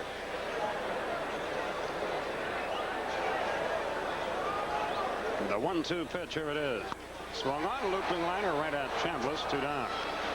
So Hammaker is out of there, and Johnny LeMaster will hit. He's 0 for 2. He's bounced to short and popped to first. Both Perez and Hammaker have pitched well. They've both had some fielding problems. Perez had a 3rd inning he'll never forget. He dropped a throw at first base. He hit a batter. Then he threw a wild pitch to account for a run. Hammaker's failure to cover first base on a ground ball off the bat of Hubbard resulted in the Atlanta run.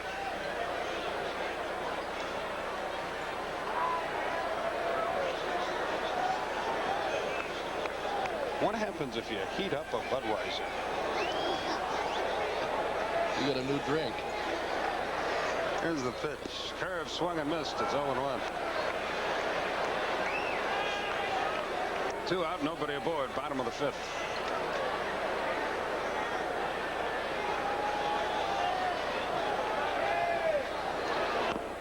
He bunts it down the 3rd baseline, but foul, and he's in the hole 0-2. When we go to the 6th and the Braves come to the plate, it will be Chambliss, Murphy, and Harper. So the heart of the order will be up there for Atlanta.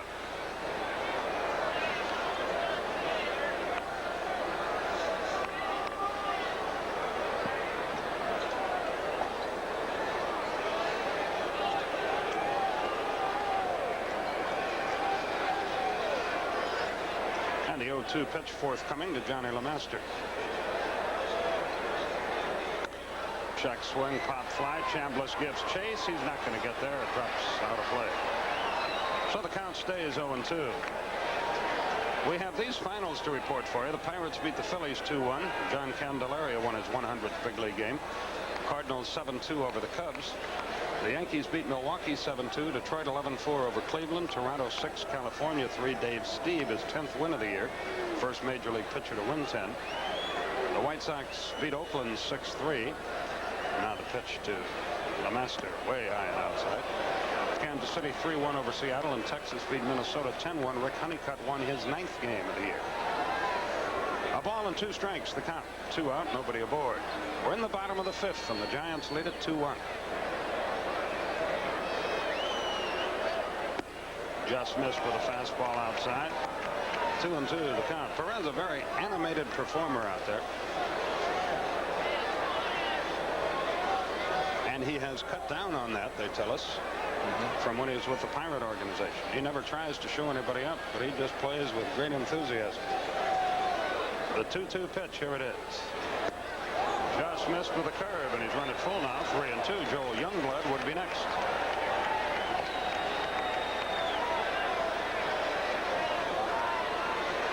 So a payoff pitch to Johnny LeMaster.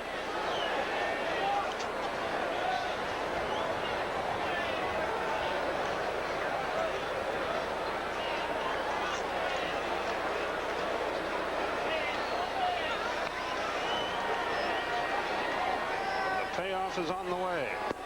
It's low, and he walked it. He was ahead 0-2. Lost LeMaster his first walk of the night. So Youngblood will stand in. Youngblood hitting .234 with 5 homers, 11 RBI.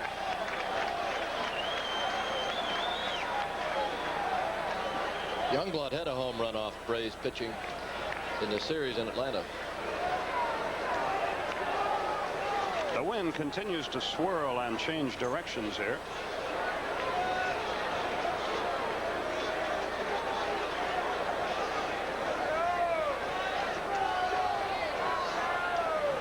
Perez will work off the stretch. He has issued his first pass of the night. Youngblood waits and misses a breaking ball. Snap throw to first. Runner back. Pretty close play down there. LeMaster could try to steal a base here. He has good running speed.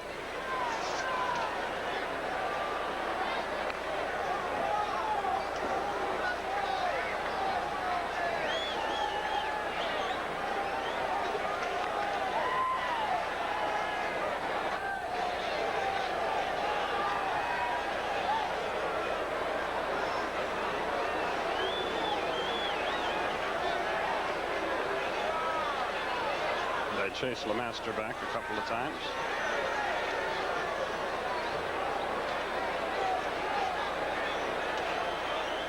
Runner going. It's slow. Now he tries to get back and does. I don't know what happened to LeMaster there. He went a third of the way to second base, then slammed on the brakes. Benedict started to throw to second by the time he righted himself.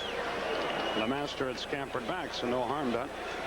And the count evens at a ball and a strike. Youngblood hit his home run off Pascual Perez at the launching pad. Not this time. That wouldn't be a home run in a phone booth. Ramirez waits, and the inning is over. So Perez survives the 2-out walk. No hits, no runs, no errors, 1 left.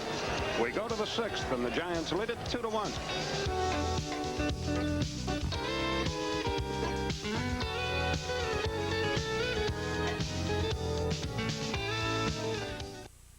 This Olympic Champions feature is sponsored by Bell Yellow Pages.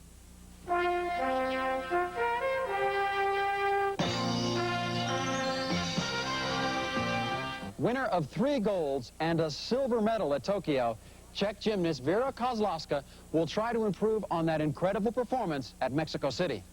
Schooled in the classic style, she proves herself the master of the demanding uneven bars.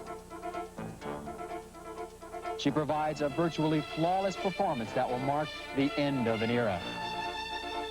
But it is her floor exercise, done to the tune of the Mexican hat dance, that wins the hearts of the cheering crowds and the Olympic gold.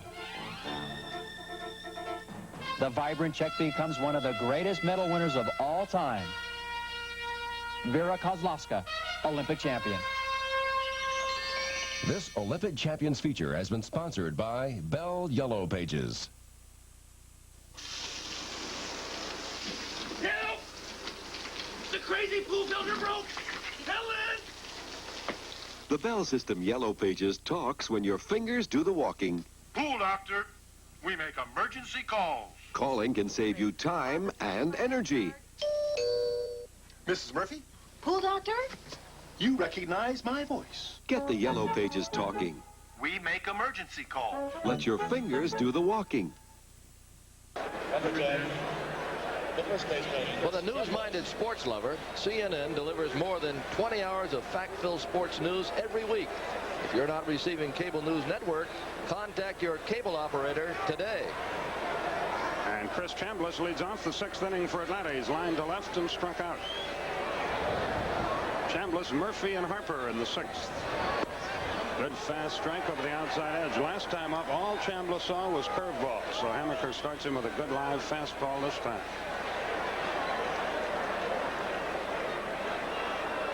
The 0-1 pitch. That sailed on him, and it's 1-1.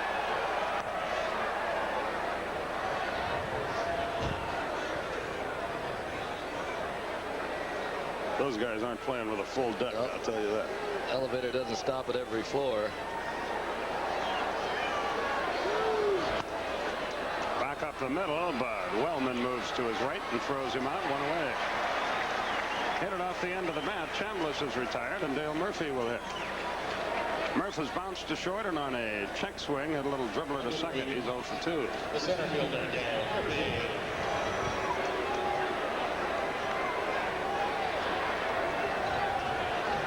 He's 0 for his last 9.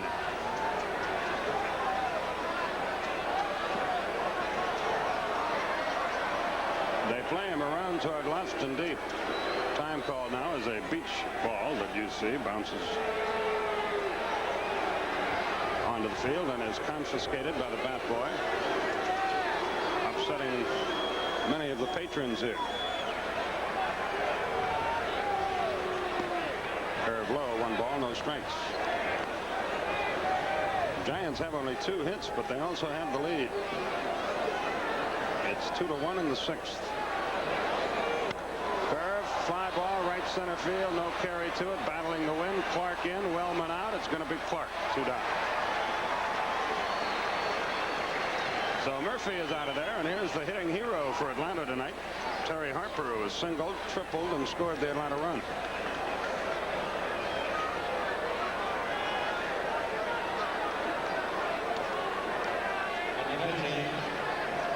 The triple was Terry's first of the year. He's raised his average to 282. Braves Richmond Farm Club got beat tonight 9-2 by Charleston. Joe Cowley, the loser. He's now 3-5.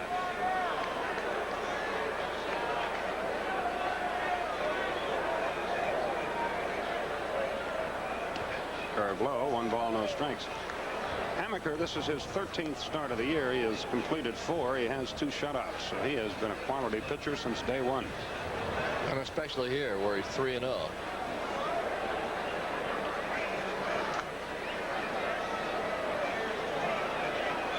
Hot shot. He's 3 out of 3. Harper rips 1 to center with 2 out.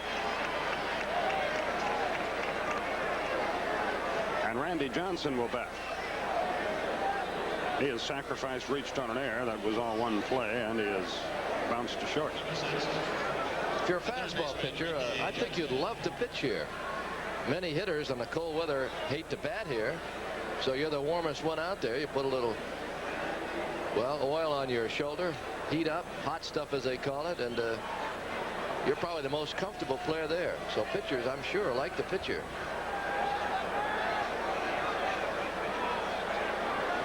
Chase Harper back. I don't know a single ball player, hitter, who likes to play here.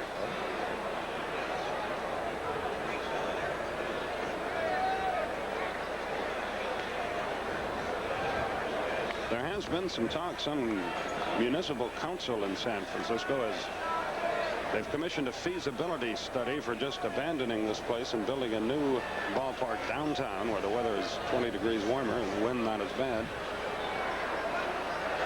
But that's a very, very costly undertaking. They've improved this place. There was a time when it was open in center field and you thought the undertow was going to take you right out to the water.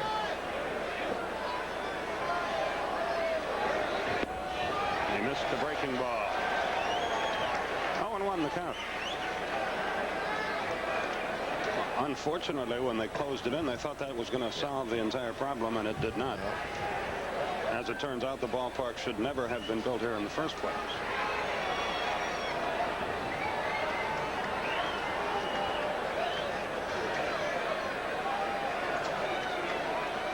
Boy, he was just about picked off there. He was leaning in the wrong direction.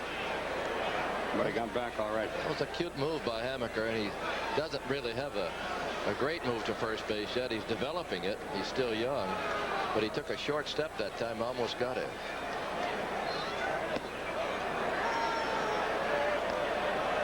A ball and a strike to count. I don't know if that was a pitch out or not. If it was, he certainly didn't throw the ball very hard.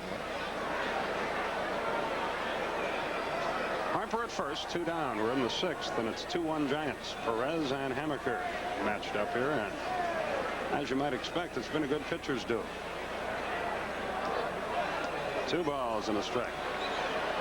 They might put something on now. Maxfield's looking into the dugout. Wouldn't mind seeing Harper go.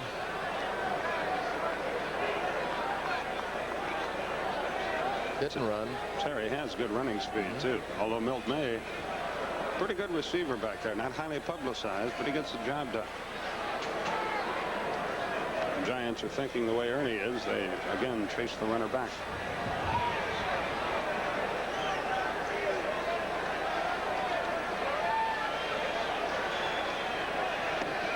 Fastball just missed low and away. 3-1 the count. A walk brings the potential tying run into scoring position for Hubbard. Johnson takes a look at Peanuts Maxville, his third base coach.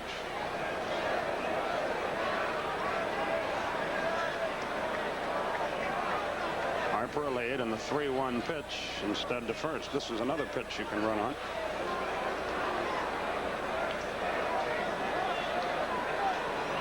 Got to get it over.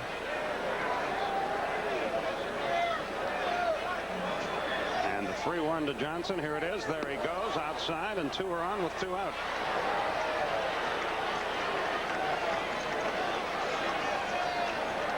That is the first walk of the night for Hamaker, and only his 15th of the year. Here's Hubbard, 1 for 2 in RBI, an infield hit that plated the only Atlanta run back in the 4th. Hub needs a confidence builder. He needs a good game. He's been in a batting slump. 6 for his last 44, but he did pick up an RBI with that infield hit. He needs just one of those games where he gets 2 or 3 hits.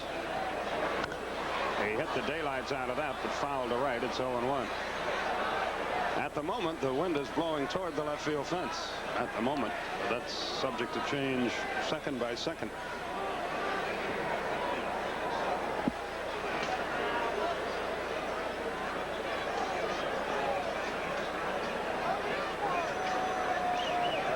The right-hand hitter waits. Right in there. Fastball in on his hands, but it caught the corner, and he's in the hole 0-2. Hamaker goes to his mouth out behind that 18-foot circle more than any pitcher in the league. He's constantly putting his fingers in his mouth, but he likes to rub the ball up. He likes to probably get as much friction or rough it as much as legally possible. And mentally it's good for him. The 0-2. Foul tipped it. The count stays the same. Terry Forster goes to work in the Atlanta bullpen. Some pitchers just have habits. They just won't throw the ball unless they do these little rituals, and he goes around behind often. There's Forster. And again, we await the 0-2 pitch. Forster doesn't need an overcoat either. Here it is. Swung on, line drive, left field, base hit. Will have a play at the plate. Leonard firing. He's going to get him with a good throw. He is out at the plate.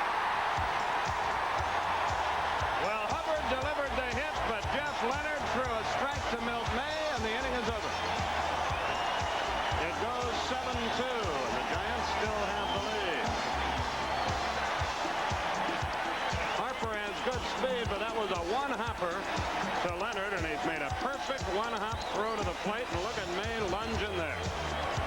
So 2 hits, but no runs. There were no errors, and 2 runners were left. We go to the bottom of the 6th. It's 2-1 San Francisco.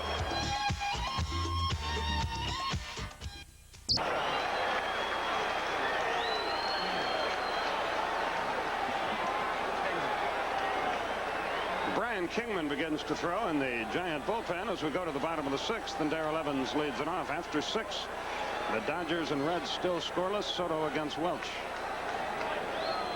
Evans has popped out and struck out. Perez delivers right through there with a fastball, 0-1. A couple other finals for you. Montreal beat the Yankees 7-2. Boston beat Baltimore 5-3. Nolan Ryan has a shutout 3-7. Houston leads the Padres 4-0.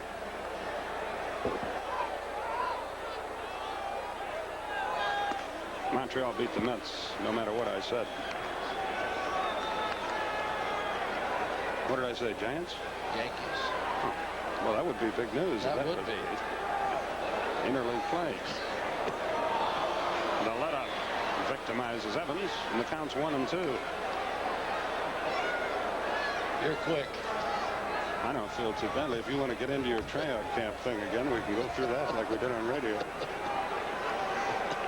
A ball and 2 strikes, the count to Evans.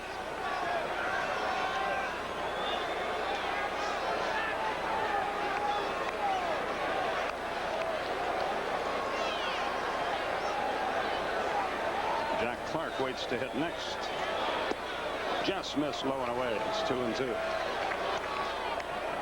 He had him set up, but he missed the strike zone.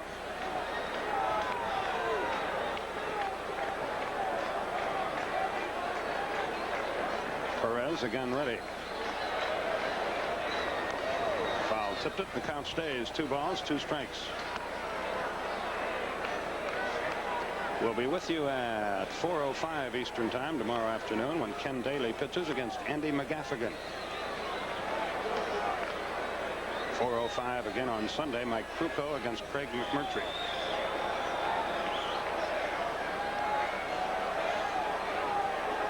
And the 2-2 to Darrell Evans.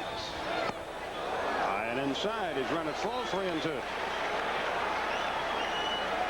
The Giants have the heart of their order coming here. Evans, Clark, and Venable, the 3, 4, and 5 hitter.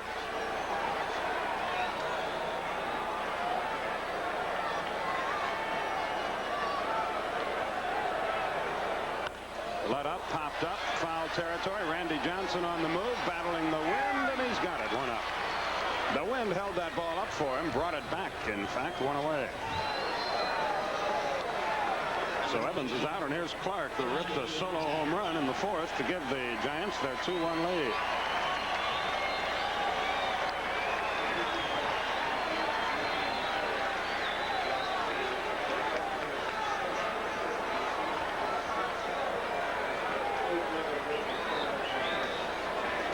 Perez ready to go to work. By the way, in case you second-guess Dal Maxwell, the Braves' third base coach, for the play at the plate, I think he did the right thing.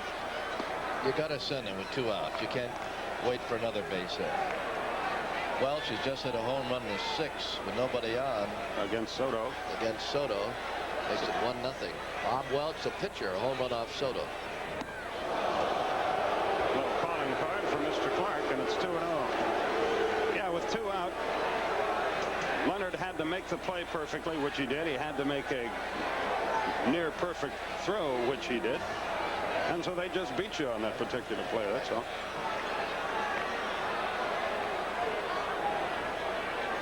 Two balls, no strikes to count. Boy, he had some cut at a breaking ball. It's 2-1, so the brushback didn't intimidate Clark in the least. It doesn't intimidate good hitters. You can't stay around in this league if you're intimidated by a brushback pitch. Sometimes a hitter becomes a better hitter, and you don't even want to move those people off the plate. Musial comes to mind immediately. 2-1. Let up, low and away, and it's 3-1. 1 out, nobody aboard, but it's 2-1 Giants. We're getting late, bottom half of the 6th inning.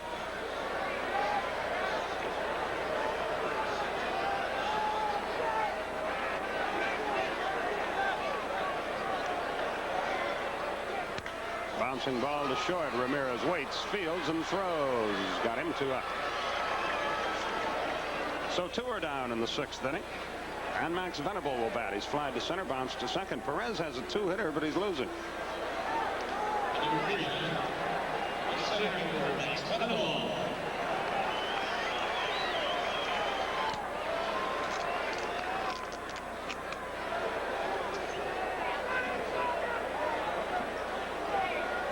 Venable, a stocky little left-hand hitter.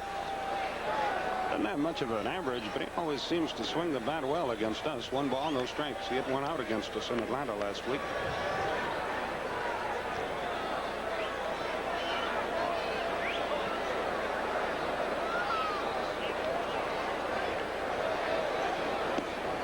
Two and 0 the count.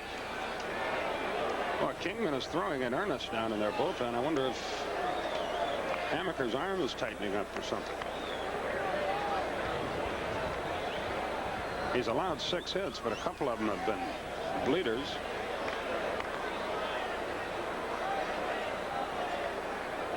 If they want to take him out, fine with us. We'll take our chances with anybody else. Just missed outside. 3-0 to cut. Terry Forster back up and working in the Atlanta bullpen. Pitchers will work longer here to get ready than they do in most ballparks. Perez is scheduled second in the Atlanta 7th. There's the strike to Venable. 3-1 the count. Jeff Leonard waits to hit next.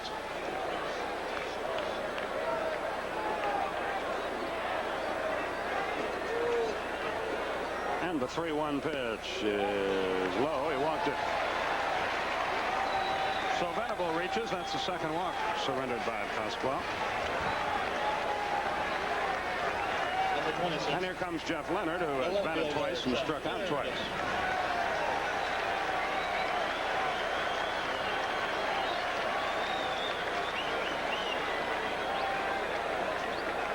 Runner at first, 2 down. Venable has good running speed. They could try to swipe a base to get him in scoring position for Leonard. Milt May moves on deck.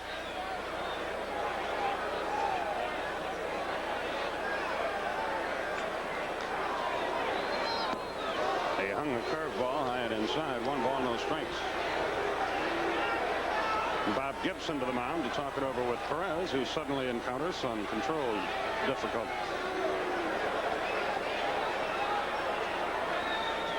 Where are those tryout camps, Ernie? All right, let's get to the tryout camp, Skip. I can tell you first what Ernie said, that you can go to those tryout camps and you don't have to wear a uniform, and then I suggested it would be a good idea if you wore civvies. That's right. They are. June 18th and 19th, Grayson Stadium, Savannah, Georgia. June 21st and 22nd, Cleveland State College, Cleveland, Tennessee. And the 25th and 26th of June at South DeKalb Community College, Decatur, Georgia. Age limit 16 to 23. Tryouts begin at 8:00 a.m. Get up early with Rod Gilbreth. Bring shoes and equipment. And all American Legion players must have coaches or post commanders' consent. We'll have tryout camps all summer long, and we'll keep you posted as to the areas.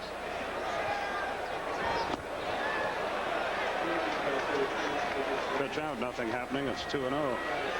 Wasn't for tryout camps, nobody would have ever heard of Dan Dreesen, for example. Or read Shane Deist or Ken Obergefell. 2 balls, no strikes, the count. Runner at first, 2 out. Leonard calls time as the wind kicks up the dirt.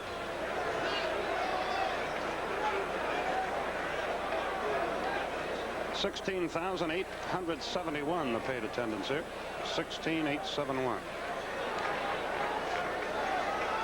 Just over 18,000 total. Runner goes, fouled back into the upper deck.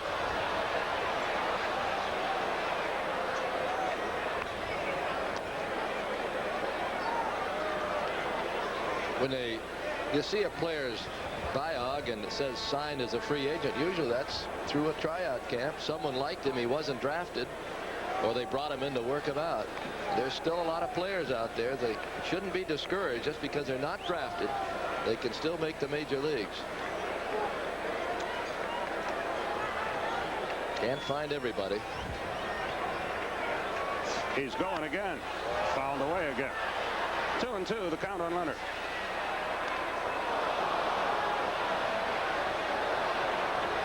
Two-1 Giants. We're in the bottom of the 6th.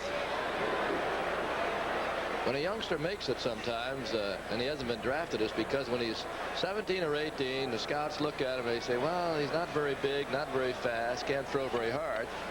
But unknown to them, he might be of a, well, one of those youngsters who develops later and becomes bigger and stronger at age 20 and 21. The stretch, the 2-2, he's going again, and it's fouled off again. Venable putting in some time with the wind sprints out here. That's 3 in a row, and each time it's been fouled off.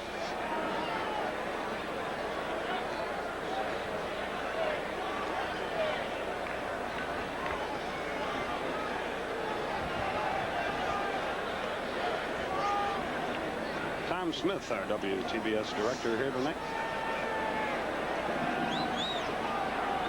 Leonard calls time as Perez comes set.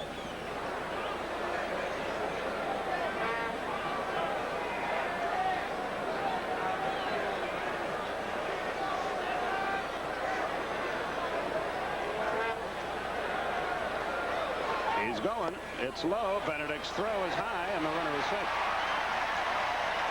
So Venable is in scoring position with 2 out.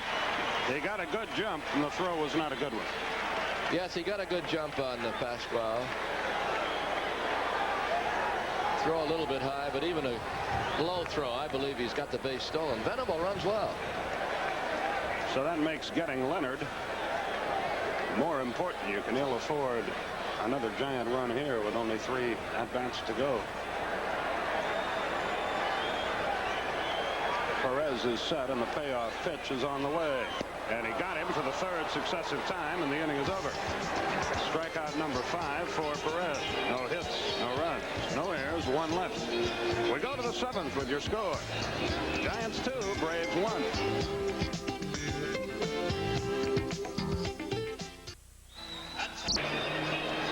Bruce Benedict trying to snap an 0-for-9 slump leads off the Atlanta 7th inning. Brett Butler has moved on deck. He would pinch hit next for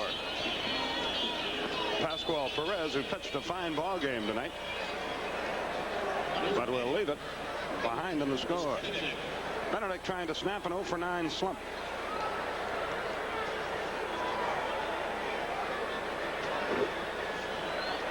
Benedict, Butler, and Ramirez for Atlanta in the 7th inning. Hamaker still on the mound, and Kingman has sat down in the Giant bullpen, so he must have been throwing only to be throwing. I think he was just getting a few of the kinks out. They go to Lavelle and Minton when it's a 1-run game late. Someone's going to start throwing for Atlanta. They have to get plenty of tosses in with this cool weather.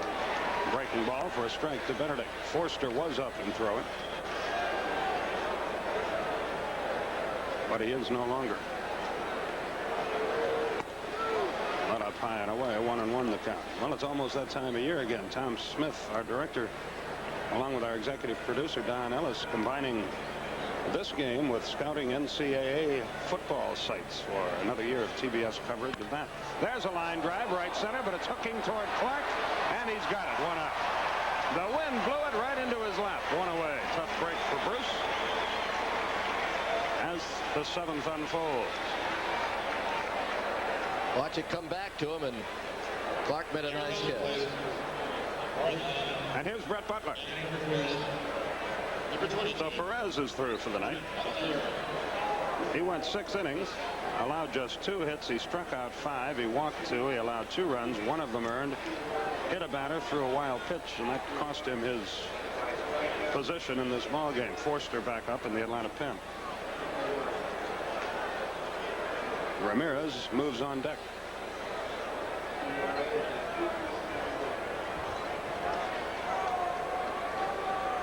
You might wonder why a lefty against a lefty here, but Bob Watson's a righty.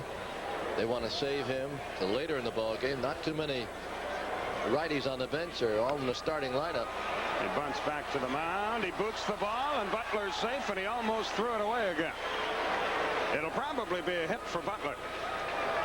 And that's not a bad thing to do when you're facing a left-hander coming off the bench. So good speed on the bases for Atlanta. They're going to charge the pitcher with an error. Watch the bat. I thought Butler or the pitcher might run over that too. The bat is right there. If he picks it up right away, he's got him. But he didn't. Forster back in the Atlanta bullpen. So Butler at first with 1 out, and more activity in the Giant bullpen now as well.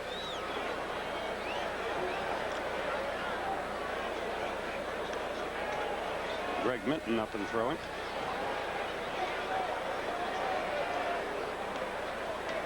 We need somebody to rip one somewhere. Curve outside, 1 ball, no strikes. Butler with great speed at first, 1 out. But despite that great speed, he's just 11 of 21 in the stolen base department for the year. I think he's still learning. Ramirez and Royster, the next 2 for Atlanta. They chase him back to first base.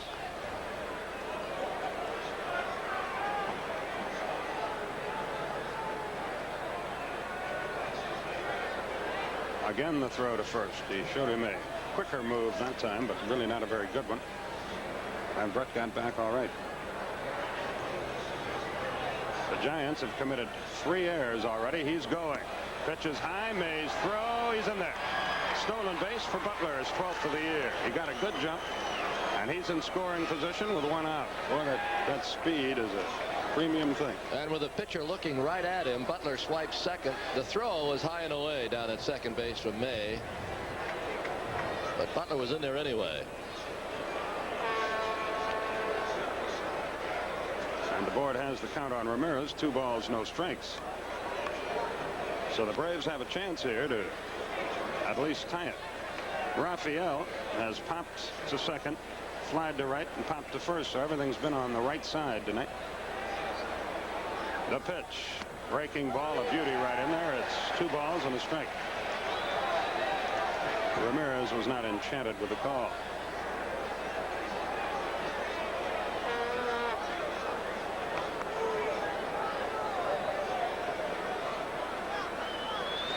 There's 1 out, a runner at second.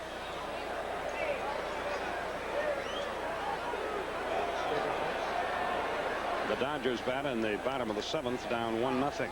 Or rather leading Cincinnati 1-0 on a home run by pitcher Bob Welch. Now the pitch will come to Ramirez. Outside, 3-1 the count.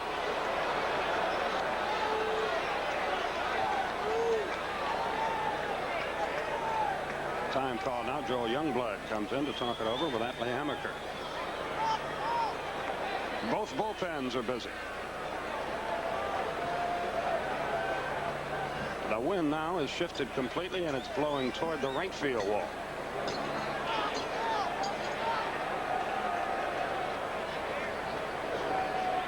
The pitch. Fouled the curveball off. He had a good cut. And the count goes full, 3-2.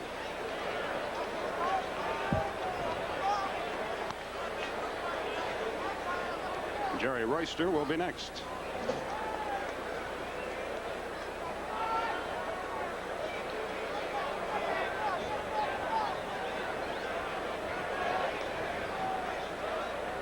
Hammaker again ready. The payoff pitch. Curve, bouncing ball to short. LeMaster fields, throws, close. He got him. Good play by Evans. Butler wisely stayed at second. LeMaster short hopped the ball over there, but Darrell stayed with him, made a big play for the second out. Evans saved LeMaster. He dug this ball out of the dirt.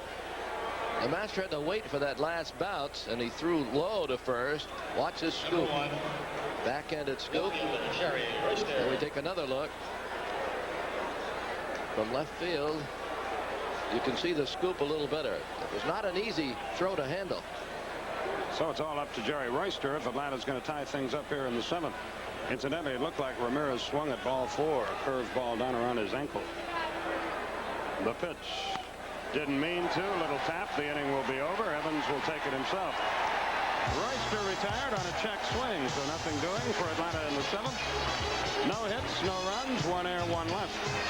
We go to the bottom half of the 7th inning, and your score stays Giants 2, Braves 1.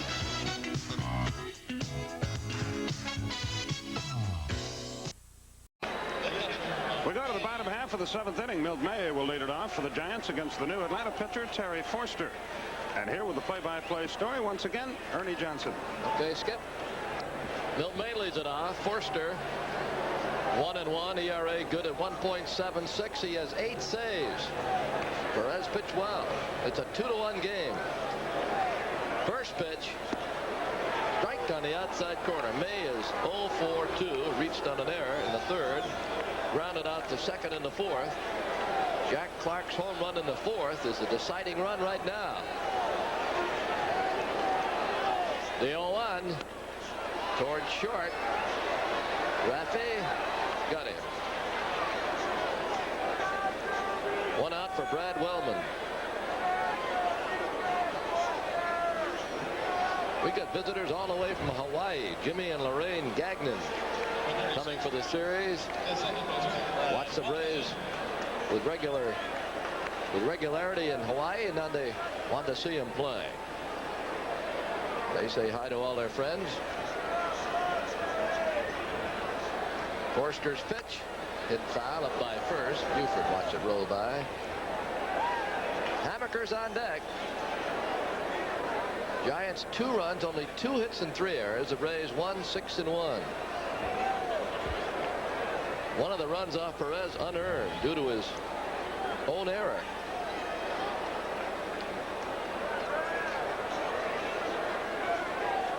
Wellman with another bat.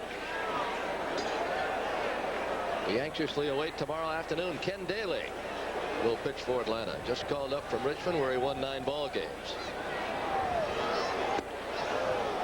Fastball 0-2. McGaffigan will pitch for San Francisco.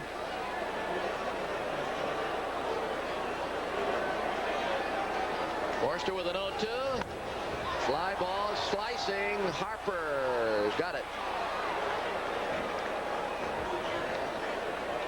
Wellman flies to right.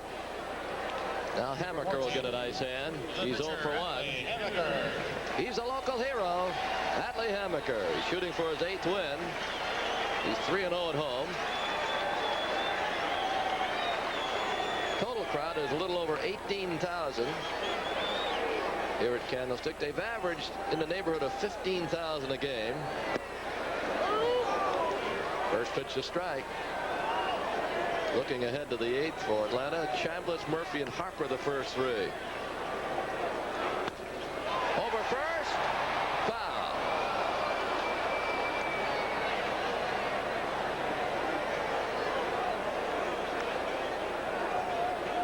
Braves 400 Club, Booster Club will be meeting us in Cincinnati. That's our last stop on this junket. We've got 5 games in 4 days.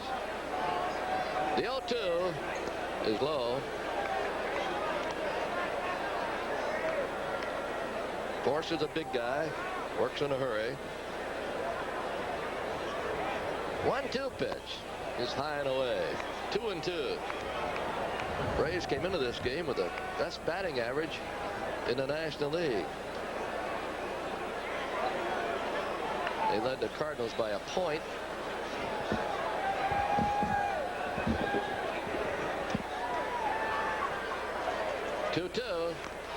Foul away. Braves team batting average 277.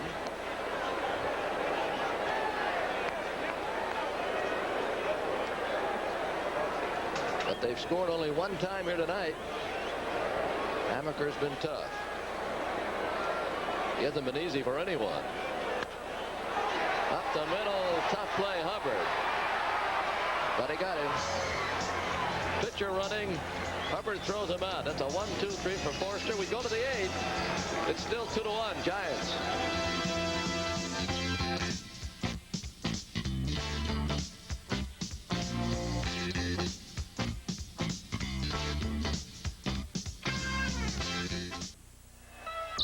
We had a quiz here. The last player to hit 300 and win 20 ball games in the major leagues, and it was our own Bob Gibson, 1970, won 23 games, and he hit 303.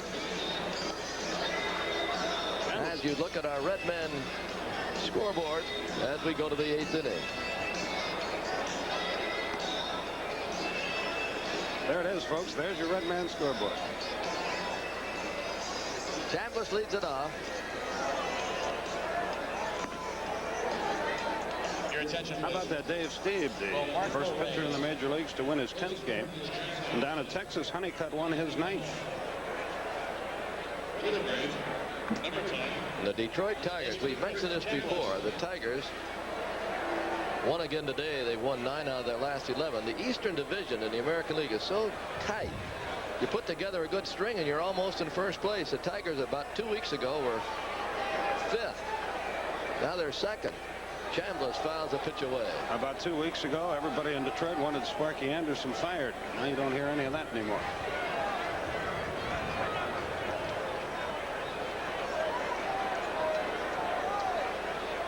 Chambliss 0 for 3, struck out in the 3rd, lined out and grounded out. Doesn't get that curve. 0-2. Well, this guy is a good pitcher. The difference in a year, the aggressiveness that he displays, he's ahead of every hitter. What a trade Tom Haller made as it works out. They made some good deals with Kansas City. The 0-2.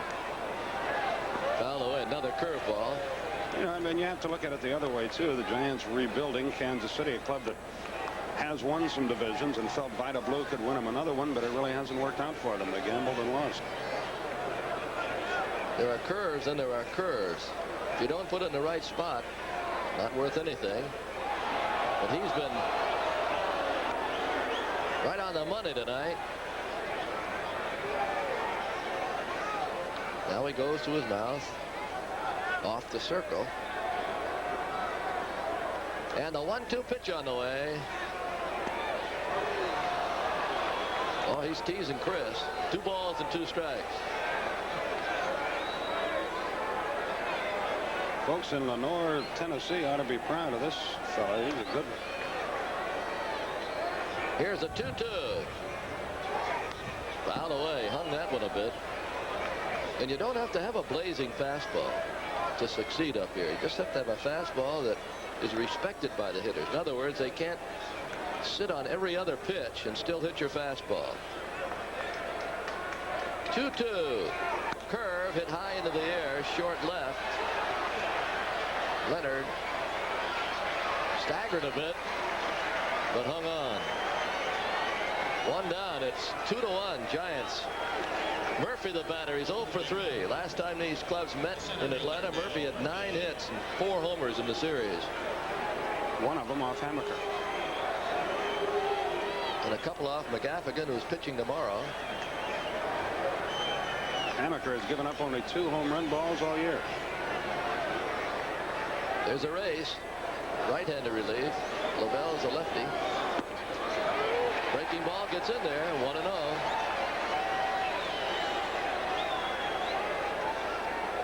Murph's grandpa is here tonight. Maybe he'll hit one for him. For somebody. The 0-1.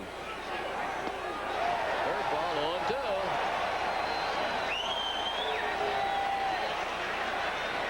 First granddad was, well, just got kind of tired of waiting for the cable to get in there. Went out and bought himself a dish. Never misses a Braves game.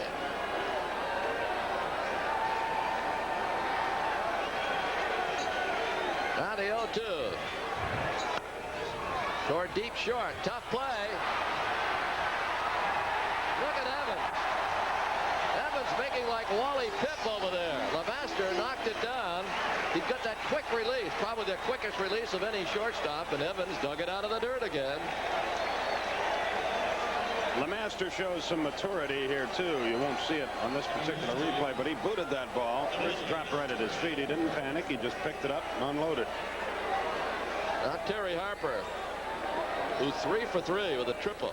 Scored the only run for the Braves. That came in the 4th. Maybe he'll hit one out for Murph's grandpa.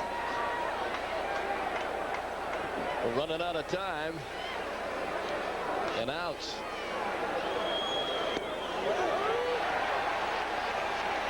0-1.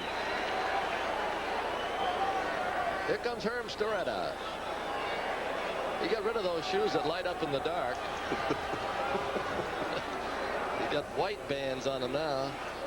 Now, what in the world could he be going out there for? I'm sure he's got a reason. Looked like when he first came out, he said, "You feeling okay?" Might have spotted something that he's got the white stripes this time out. He remembered what we said in Atlanta. He's a good guy. He is. He used to be a pitching coach for the Braves, the Orioles, Phillies. Last year was in player personnel for the Milwaukee Brewers. Career baseball man. Here's a 1-1 to Terry Harper. This inside, 2-1. It could have been also running out to say, Frank wants you to do this on this batter. This is the way he wants you to pitch to him.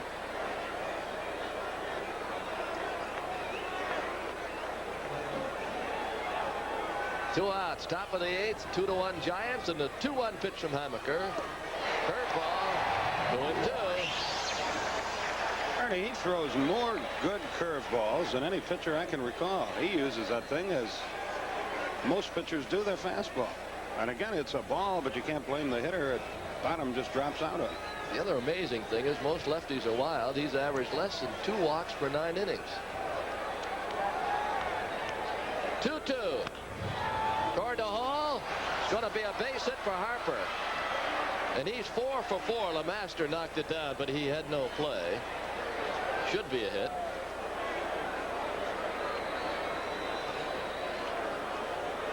Yet another breaking ball. He got it up in the strike zone, and Harper thus was able to hit it hard. If LeMaster comes up with that ball, he just takes a bite out of it. He had no chance to get Harper. Number 6, the third baseman, Randy Well, we were Johnson. happy Randy Johnson got a chance to play. He hasn't started many ball games. Playing third tonight. He's 0 for 1. Got a sacrifice and walked. 0-1. Horner may play in Houston. That's the latest report. May pinch hit Sunday. Or be available to pitch it. He's a valuable cog in this offense. He's needed. The 0-1.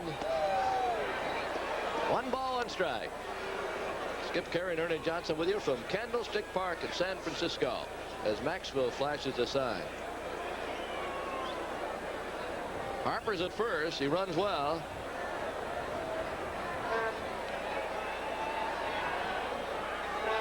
Hamaker thinks something is on. Youngblood at third, guarding the line. They don't want anything hit between Youngblood and the bag. It's a funny little move that he has to first base. He is stepping, but ever so nimbly and not too much distance on it. Minton is ready if they need him. He's been throwing now for some time. 1-1. Down low, 2-1. Harper's on deck. He's had a couple of hits tonight. Boy, you look back at that 6th inning. Harper trying to score on that base hit to left, and a great throw by Leonard got him at the plate. Had to wave him as 2 down. Nobody out, 1 out. They would have held him.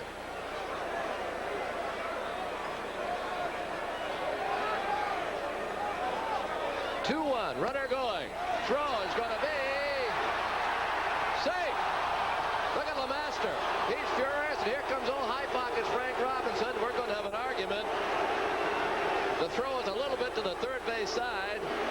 It appeared that he was going to be called out by Dutch Rennert. Dutch surveyed it and said no, he didn't tag him. LeMaster was slamming a glove against the ground. Now they're yelling something here that starts with bull, and we're not going to repeat the second word. Now the pitch is high. A good throw has him by 10 feet, but the throw, LeMaster has to reach back for it, and I think he's safe.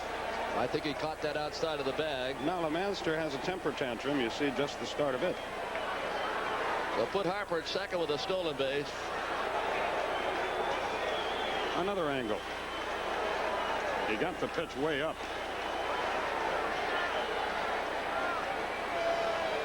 You see how much the ball beat him by. And you see him start to punch him out and then say, no, he didn't get it. 3-1 pitch. Johnson drives it to left field. Leonard back. He's got it. And he robbed Johnson of an extra base hit, and the Braves of a run that would have tied it. A nice catch at left by Jeff Leonard. Going out, we'll take another look at it. This ball was driven to the track. Leonard leaping made the catch. We go to the bottom of the 8th. It's still the same. 2-1 Giants.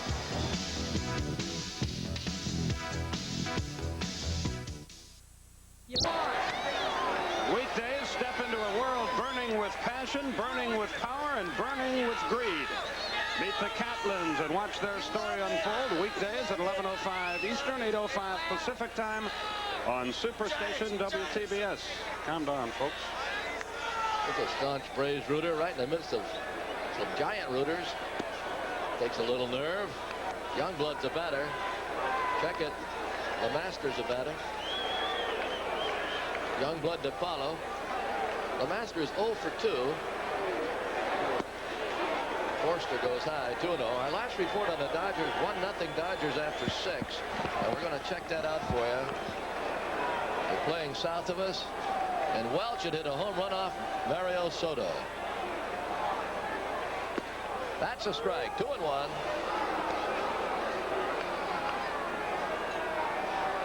Same two clubs tomorrow afternoon and Sunday afternoon. No telecast on Monday from Houston. Forster misses. He set him down in order in the 7th. 3-1.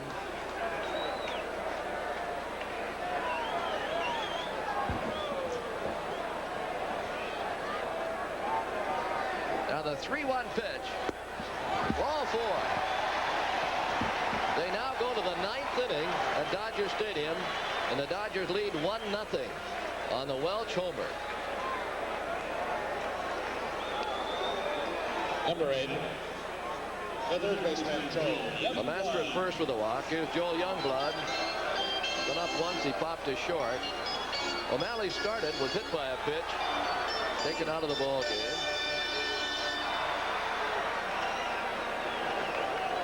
Youngblood may drop it down.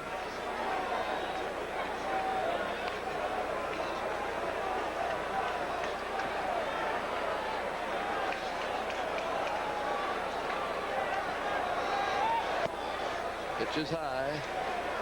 Joe Patini, an infielder, loosening in the Giant bullpen. He'll probably come on in the 9th to play third base for Youngblood. 1 ball, no strikes. Evans is on deck. Well hit base hit. First and second, nobody out for Darrell Evans. Youngblood delivers. They're looking for insurance. They lead by 1. That's the first hit by the Giants since back in the 4th when Clark hit one out.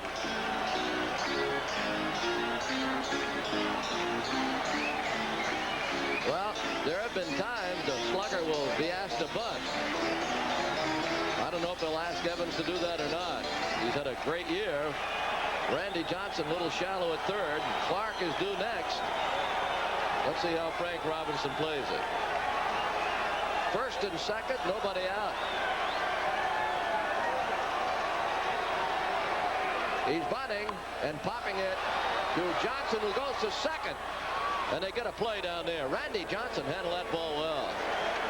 They got the force at second, but LeMaster came to third. Fielder's choice. Number 22. 5-6. We mentioned before that Johnson can really play third base. He's as good a defensive third baseman as you'll ever see. He knows nobody's at third, so he immediately makes the right play. It keeps the double play in effect, and Clark will face Forster or Willie. Bedrosian is heating in a hurry in the Atlanta bullpen, but I don't think he's ready yet. Gibson to the mound to talk it over with Forster, Benedict, and now Randy Johnson. Gives us a chance to mention that the cap night will be July 2nd. You take a look at Bedrock. Kroger Braves cap night, July 2nd. We work with the good folks from Kroger. CNS Bank's July 4th. Fireworks, of course, is on the 4th. A lot of big things to happen still at Atlanta Fulton County Stadium. Clark, they're looking for the double play. Pitches outside. Ramirez and Hubbard have double play depth. Clark with just average speed. He's 1 for 3 with a home run to left. Benedict has called time. Wait a minute. Is it his hand, you think? Oh, he's had a problem with a bone bruise on his gloved hand. And he might be hurting. I don't think it was a mitt. Remember, Benedict missed a couple of games with a pounding from Forster, Bedrosian, guys that throw hard.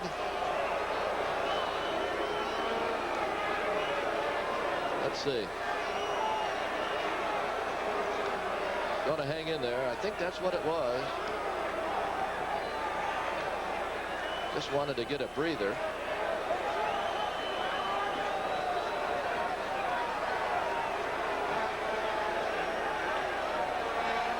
Got runners at first and third. LeMaster third, Evans first. The 1-0. 2-0.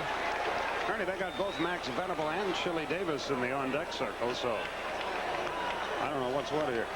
Chili's a switch hitter. He's been in a slump this year. The 2-0. Reno.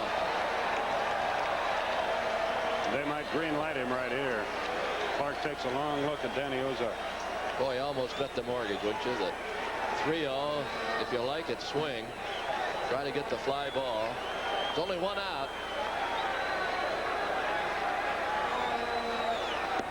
But it was way outside. We'll never know.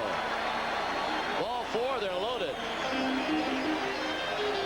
Venable was there with Chili Davis, and it looked like Venable might be lifted.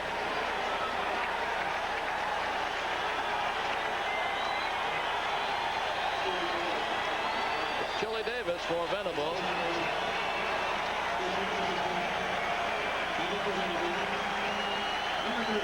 He's a switch hitter, so he turns around to bat righty.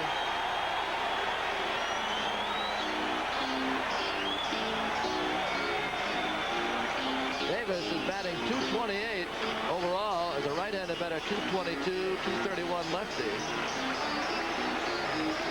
6 homers and 17 RBIs as a right-handed batter. Well, we're down to cases, folks. The bases loaded, 1 out, bottom of the 8th, 2-1 Giants. Forster's pitch. Strike called, 0-1.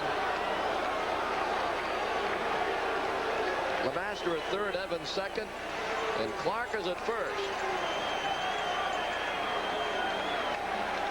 Davis runs well, but from the right side, if you get a ground ball, you can turn it over. Infield about halfway for Atlanta. Now Forster with an 0-1. Way outside, 1 ball, 1 strike. Bedrosian is ready if they need it.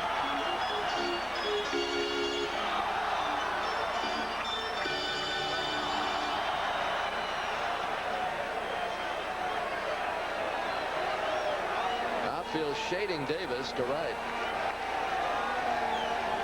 Forster with a 1-1. Coming. Strike. 1 and 2. Might have got a break on that call. Well, he's got him set up for that curve or the slider. Got a good slider. Goes down and in on right-handers, and he gets some grounders from it. Let's see if he delivers the slider. Nope, he comes back with a fastball and just misses. 2-2.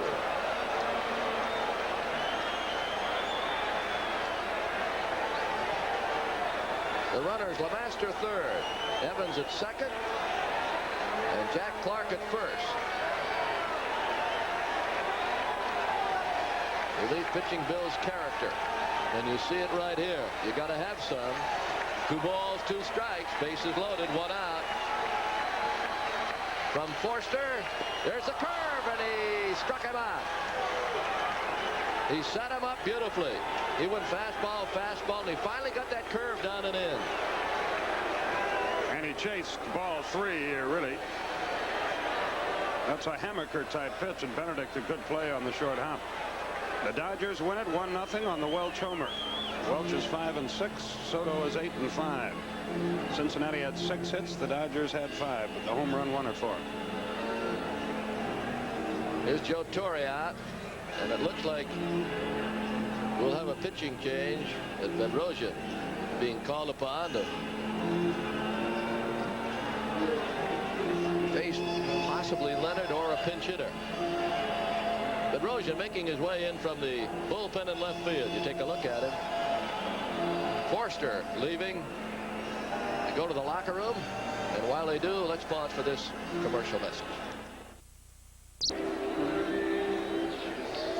Champ Summers will be called upon to pinch hit for Jeff Leonard, so it'll be a lefty against the right-hander Steve Bedrosian, who comes into his 28th game.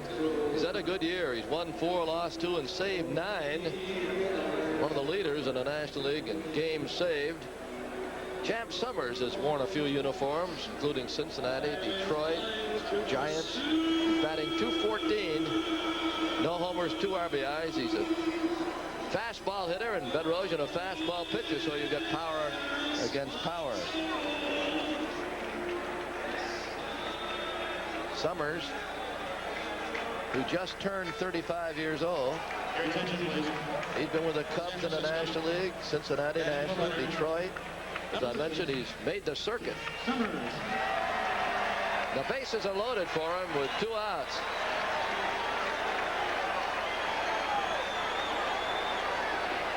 He's batting for Leonard, who went 0 for 3 with 3 strikeouts against Perez. First pitch is a ball high. May is on deck.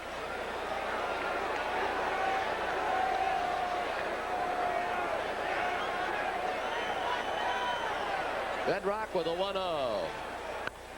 Pop foul, going to be out of play. Johnson gives it a look, but it's behind the Braves dugout. Braves must come back and win this to remain 3.5 out of first. A loss, and they're 4.5 back of the Dodgers, who got that pitching again tonight from Bob Welch, and he also hit a home run. Phenomenal pitching by the Dodgers. Not only the starters, but the relief pitchers. Fouled away, hit that one off his foot. 1-2.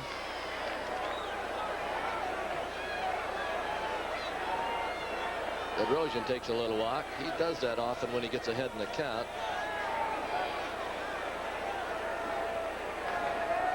Bases loaded, 2 down. 1 ball, 2 strikes. Benedict with a sign, and here's a pitch. Fouled away.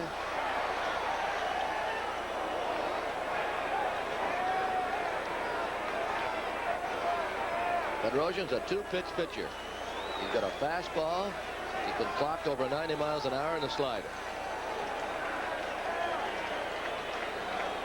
Runners lead. And the 1-2. There's a slider, line foul past first.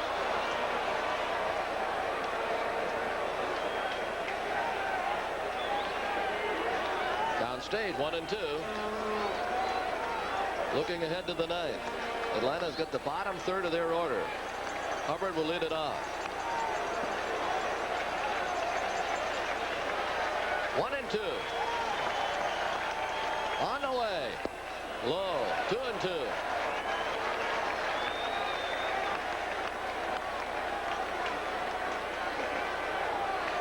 Summers up for only the 15th time this year.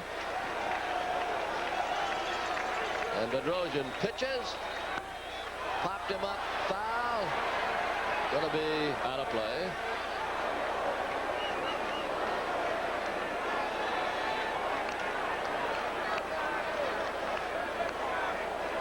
New supply of baseballs for Lanny Harris.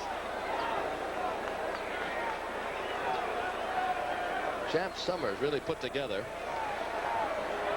Forster went 1 2/3 innings. A lot of hit. So far, no runs. Those runners out there belong to him. And the pitch. Hit foul again. Another fastball.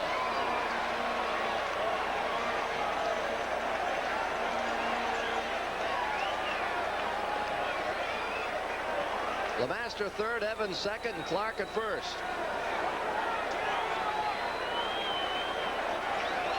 Bedrock trying to get out of it, keeping it 2-1. Pitches. He got him on the slider. That's a strikeout, and Bedrock does the job. They strand 3. We go to the 9th. Giants 2, Braves 1.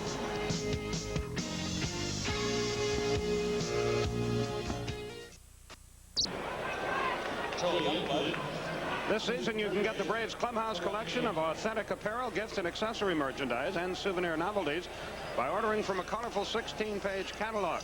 Send $1 with your name, address, and phone number to Braves Catalog, Post Office Box 4064, Atlanta 30302. Your $1 will be refunded with your first order. Youngblood is now in left field. Davis is in center. New third baseman is Joe Patini, a youngster who played down at Mercer in Macon, Georgia, college days. Hubbard will lead it off. He'll be followed by Benedict. The Braves need 1 to tie.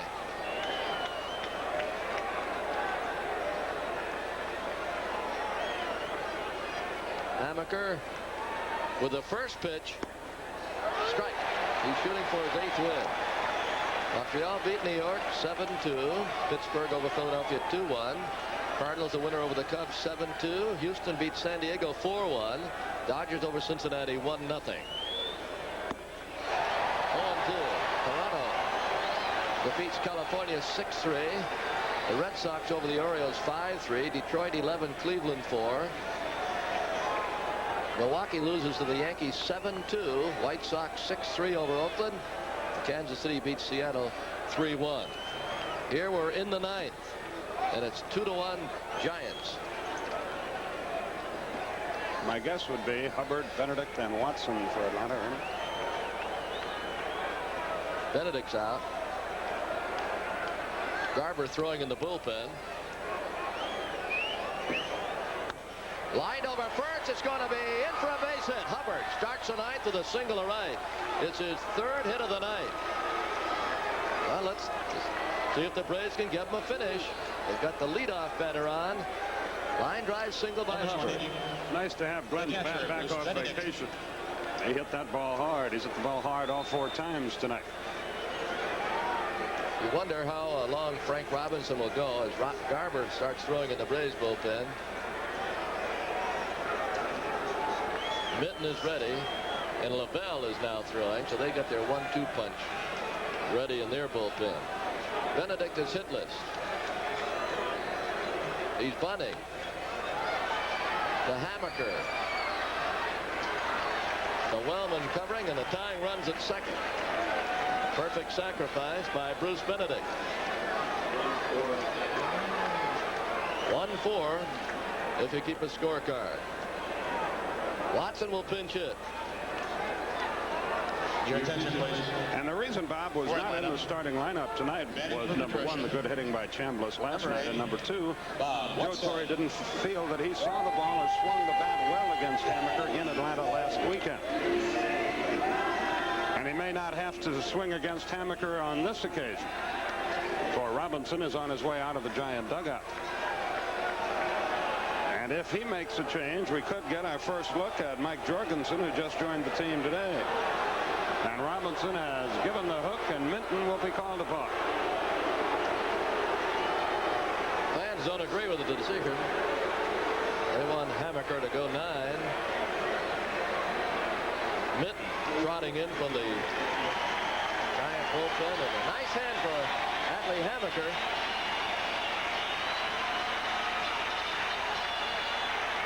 I like to see that. He doffs his cap, gets a handshake from all his teammates.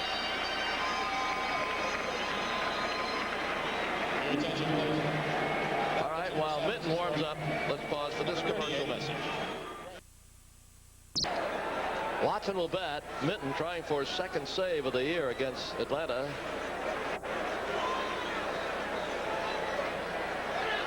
One of the better relief pitchers around.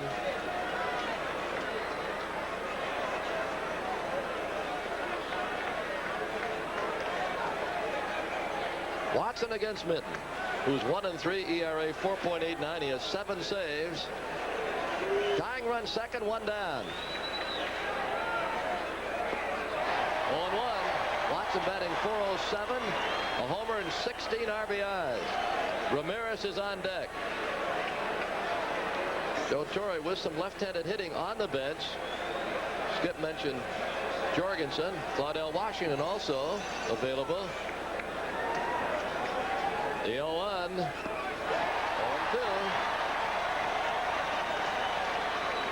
Ramirez is out there. The on-deck circle. And then you have to make up your mind. If Watson fails, would you rather have Ramirez against Minton, or would you rather have one of your left-hand hitters against Gary LaBelle? Because that's what it's going to boil down to. No balls, 2 strikes. Watson waiting. And the 0-2. Bounce toward third, but foul. Bettini guarding the line. Minton doesn't overpower you. Control type pitcher with sinkers and sliders. A lot of poise. A little bit of a flake too. Sometimes you need that. No balls, 2 strikes. As Watson steps out.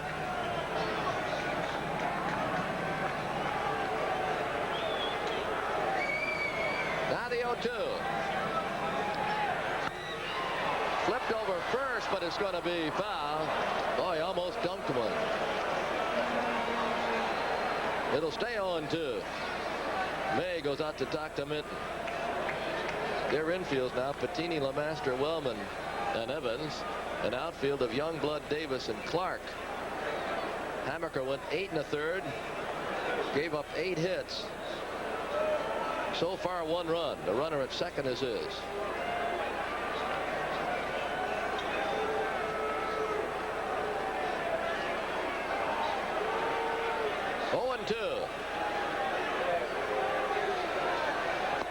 In the dirt, 1-2. The Giants got a run in the 3rd. The Braves tied it with a run in the 4th. The Giants got 1 in the bottom half of the 4th to make it a 2-1 game, and that's been your scoring. San Francisco with only 3 hits. The Braves have 8.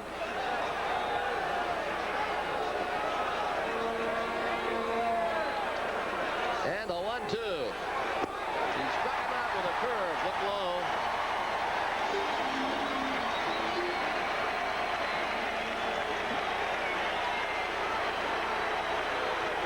Watson is arguing that the ball was not caught. He's arguing that the ball was a foul tip, obviously in the dirt, and trapped by the catcher. Let's see what we can make out of it.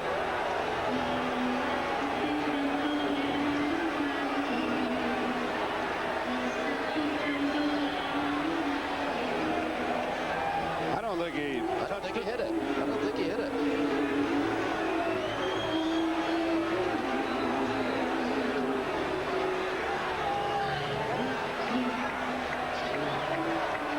Argument over. Appeared to us that he didn't hit the ball. Therefore, it's a strikeout anyway.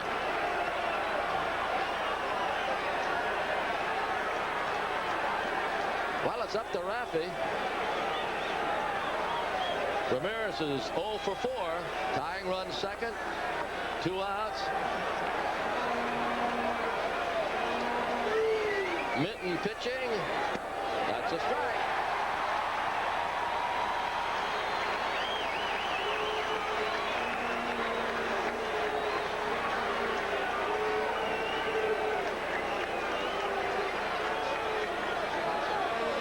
single to start it. Benedict sacrificed in the second, but now it takes a 2-out hit.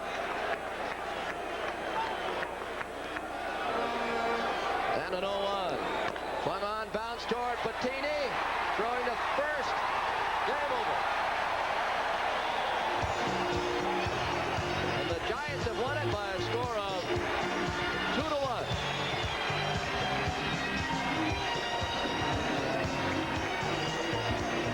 We'll be back with the totals after this message.